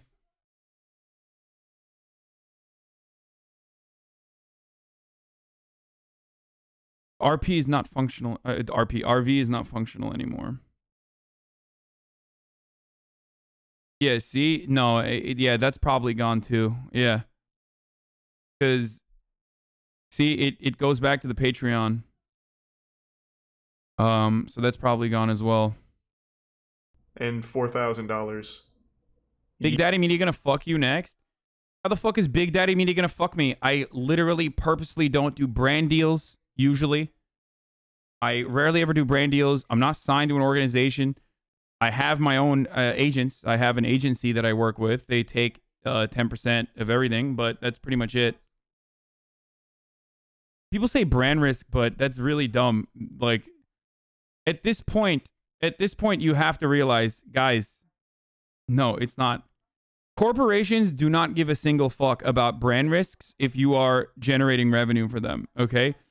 Anyone who's able to captivate 25,000 people for an extended period of time, doesn't matter if they're a fucking brand risk. You have to remember that. Like, because ultimately, all corporations care about is money. It's not the brand risk that is the reason why I'm not working with big media companies. The reason why I don't work with big media companies is because I don't want to work with big media companies.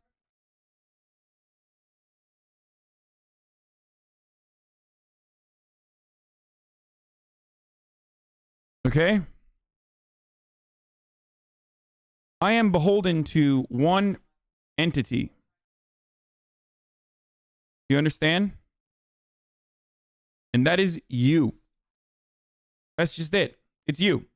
Without you, I have nothing. I don't have fucking deals. I don't have any of that, like, steady flow of revenue. You are the only group of individuals that I am beholden to. You as a collective. Okay? That's how this works.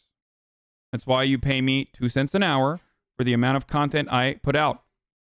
That gives me all the freedom to say whatever the fuck I want. Okay, to a degree, obviously, there's still terms of service that I need to go through.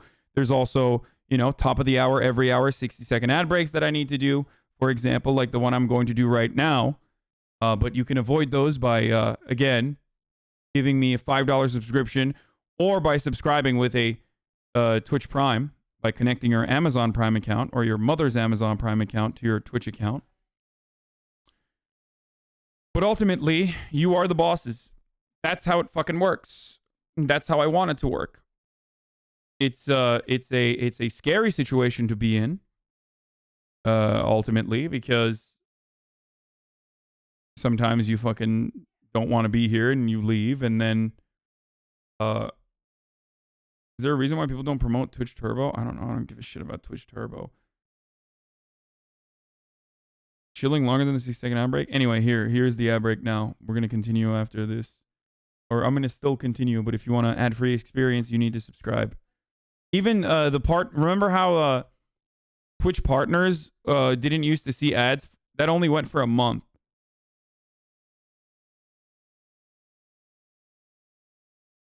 Now I don't have fucking. Now I see ads as well. Yeah. Even Twitch partners see ads again on Twitch. They literally changed it. Now every time I click on a stream, I'm like getting blasted in the fucking face with ads.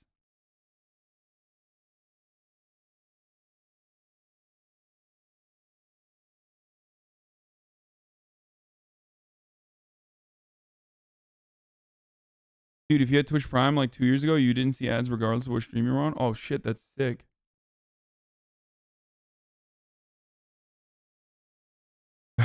Turkish people, the funniest thing is Turkish people saying like ben görmüyorum reklam neden? Because you're in Turkey, motherfucker. Türkiye'desin, o yüzden görmüyorsun reklam. It also depends on what like market you're in, right? If you live in Turkey, then you're not going to see ads. Which is good because I don't, I don't want you to fucking subscribe if you're in Turkey anyway. Because it's a lot of money. You were clearly a brand risk to Twitch, but Twitch staff let you break TOS. All they do is delete your clips and edit your VODs. They deleted the VOD of you calling French people pedos and all the clips associated with it. Yeah, okay, dude. Yeah, you uncovered a secret conspiracy, my friend. I didn't say all French people are pedophiles, idiot. But it must be nice to live in your fucking delusional world. Yeah. They love me so much that my fucking, sometimes my stream key. They love me so much that sometimes my stream key changes. When I have 140,000 people watching. And then changes again in the same stream.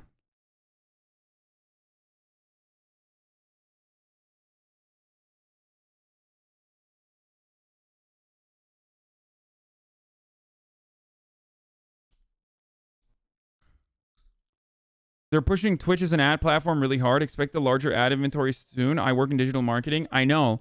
That's why I talked about it before. The reason why I fucking when I signed on for in my contract, I knew that like ads were going to be pushed regardless.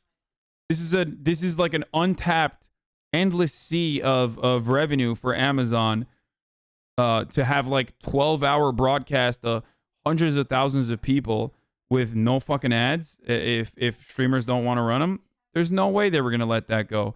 I've talked about this for a year. So if you don't actually if streamers don't actually want to fucking run the ads with positive incentives that Twitch gives them, then they're ultimately going to run the ads for them, as they did in that blitz the one time. Yeah. And that's precisely what's happening currently. The ad density is still significantly lower than everything else that you see on the internet.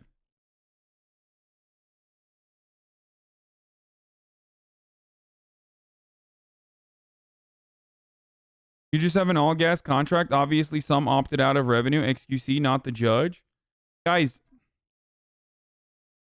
Okay. Let's see.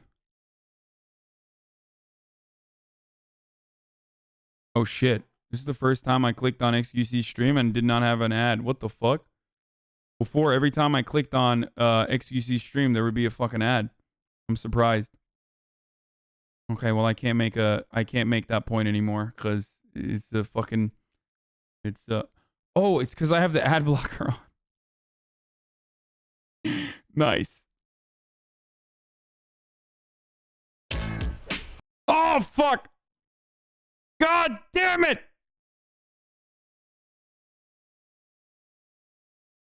Fuck.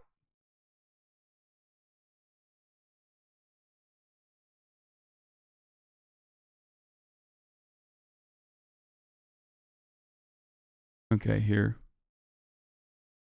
Oh, fuck. Ad blocker is still on. Okay. Let's try this one more time. Nope, didn't work this time. Played myself. Partners aren't supposed to get ads? No, no, no. They're back. Partner ads are back. I think you have to shift click the power icon to turn it off just for that site. Why don't I just do this? Hold on.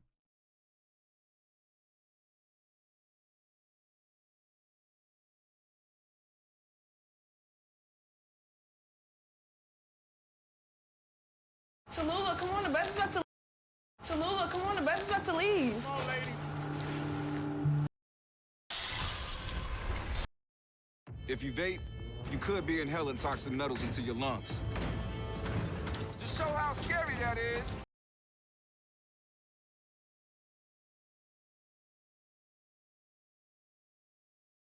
I'm just showing you the Norman Tallulah, come on, the POV. bus is about to leave. Come on, lady. I think I'm... As a partner, you don't get ads when you're live? Yes, you do. I've been getting fucking ads nonstop. I've been getting ads even though I'm logged in non-stop. Okay? I'm telling you. Also, once again, why the fuck are you questioning me when I'm telling you something from my own personal fucking experience that I literally asked my account manager on, and they said that yes, partners are back to seeing ads. But once again, it is ridiculous when Twitch chat acts like they know that they know better than I do on a particular issue that I'm experiencing.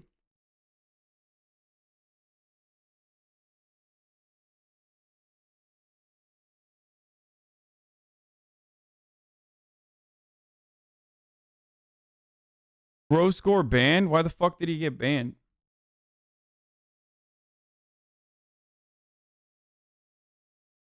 How do you feel about people using ad blocker? I don't give a shit, dude. What? I use ad blocker. What are you, crazy?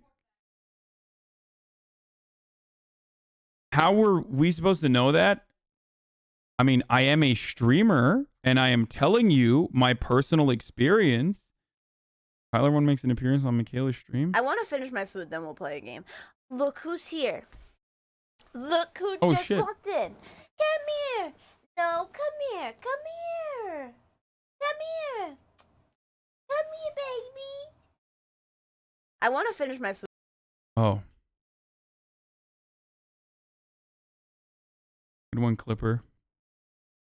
Yo, Hasi, you adding the new emails anytime soon? I will. He said it doesn't show ads while you are live and actively streaming. Oh my God, is that... Oh, that's really fucked up. Okay, well, it definitely shows ads to you as a partner when you are not streaming. I will tell you that. Oh, that's so funny. Oh my God. Oh my God. No, my account manager did not tell me that. They played you. Yeah, they did. Holy shit. It does make Twitch look bad when their partners are streaming and they click on a stream and they see ads. I agree. So I guess they mitigated that by... I run ads. How much fucking money does Amazon need? Holy fucking shit. Why the fuck do ads exist? Dog, you're being... Like, this is how companies make money. Like, you're being ridiculous. If you're like, why the fuck is a capitalist corporation trying to make money is a ridiculous question. Like, a ridiculous question.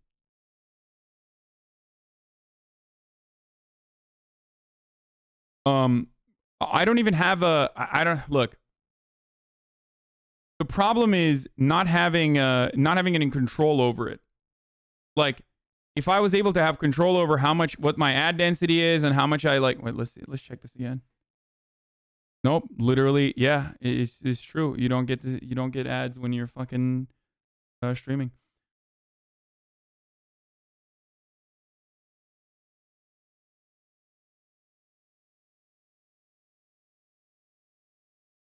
They run Twitch at a loss, but get it back in increased Amazon Prime members.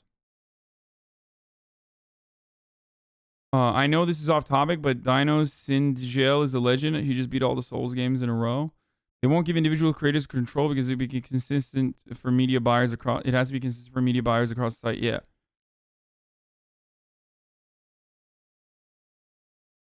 The problem isn't even like fucking running ads on the site. Most people though, most content creators, most streamers, I mean, there are definitely a lot of streamers who are trying to maximize on their revenue, whether because they recognize that this is not a permanent position, or whether they or because like they're not always going to be making this much money or whatever. There's a multitude of different reasons as to why people do this, right? But for a lot of content creators, like, they don't need to fucking run ads and make money. I don't give a shit. I don't want to make more money from ads. I would rather run 0 ads, which is precisely why I ran 0 ads until I had a contractual obligation. The issue isn't even running ads at all, though. If Twitch communicates to its top content creators or its content creators across the board, which is not going to happen because there's thousands of them and they won't need to, they could just force it on so many people. If they communicated the reason for why ads need to be run or whatever, and then, you know, tried to figure out a happy medium for everyone, that would be understandable. I get it. I understand why I understand why Amazon wants to run ads. It's straight up it's 12 hours of content that is not being monetized appropriately in the eyes of Amazon. I get it. Do you have to mention it every hour? No, I choose to mention it. You didn't have to sign the contract, big dog. Yes, you're right. I didn't. I don't have to stream on Twitch either, by the way, big dog. You're right. But I am, and I did. So suck my dick. How about that? You didn't have to sign the contract, big dog. Also, secondly, XQC runs no ads, but ads run on his page. That's the point. Like, there's still ads. When you go to XQC stream, like, you're gonna see ads because Twitch is running ads. No matter what happens. Even if he's not like personally running ads, there's always going to be ads on people's pages going forward, no matter what.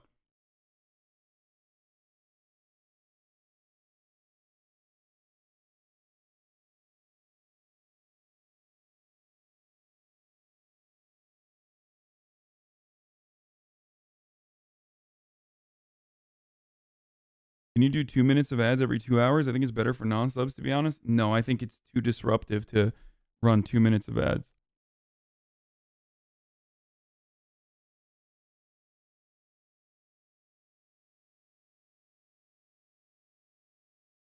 Excuse doesn't run mid-roll ads, only entry ads, which are different. No, I can't speak on it because I haven't watched XQC for a long enough time to see if like he runs ads or not, or Twitch runs ads on his page or not. But as far as like every streamer that renegotiated their contract recently, and I don't know why everyone always says like, well, what about XQC? Because I don't know. He has a better negotiating position. I don't know when he renegotiated his contract, so he's probably still under his like old contract. I don't know. I can't speak on it. But from all of the other streamers that that recently renegotiated their contracts or recently signed on to their contracts, because you have to when it runs out, I have less ads than most of them.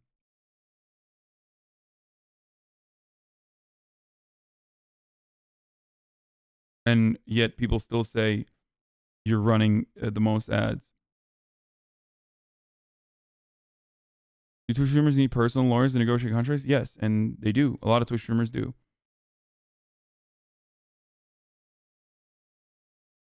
I mean, you get to see 12 minutes of ads for 12 hours of content. I'm sorry. While it was a gigantic problem for me originally, I think it was a big problem for me to even start running these ads originally. What is it? Thanks, Simp. Thanks, Simp. You have a spine. You're getting mad for Hasan right now. Why don't you just like ban him permanently? You don't need to give him a 1 day.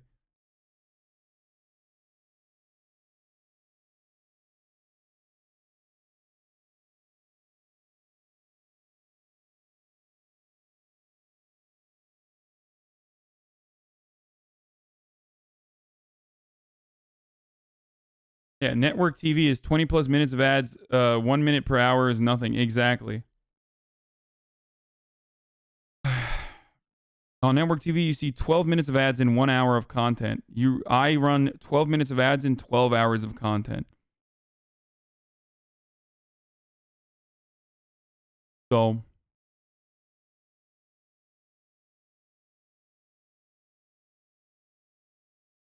and even then, it's not always like fucking the exact full 60. I run full 60, but some people only get 15. Some people only get 30, depending on what market you're at. And we're on network. We're not on network television and on Twitch for a reason. Yeah, I understand it.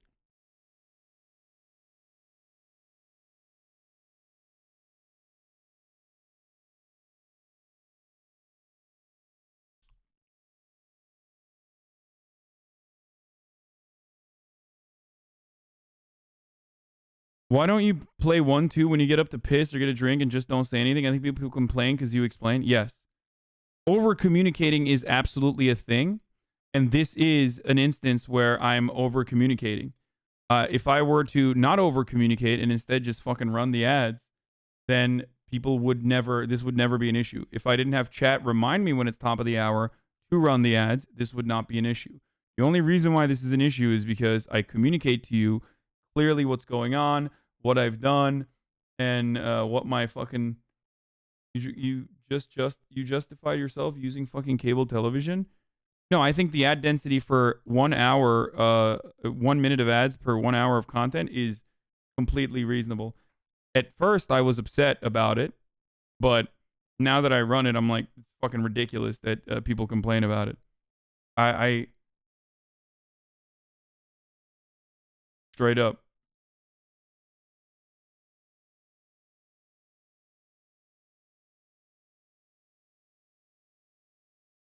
Like, just remember that this won't be forever either. I'm letting you know right now that there will probably be more ads on every channel on Twitch in the future. So prepare for that possibility. Okay? We will have an unfortunate We will have an unfortunate I told you so situation when it ends up happening. But it will end up happening. I'm telling you right now. Damn, uBlock works so fucking well with YouTube. It's crazy. Talking an hour about ads is worse than 1 minute of ads? I don't think so. I think talking for an hour about ads and communicating something to my community is a part of the stream. This is what I do. I disagree with you on that front. Anyway, I'm going to play a little bit of catch up here for some of you guys because I feel like a part of the problem with No Pixel is that when I started, some people don't know where we're at within the game. Right? And there's a lot of stuff that's happened. I've been playing for 300 fucking hours since the beginning of February. And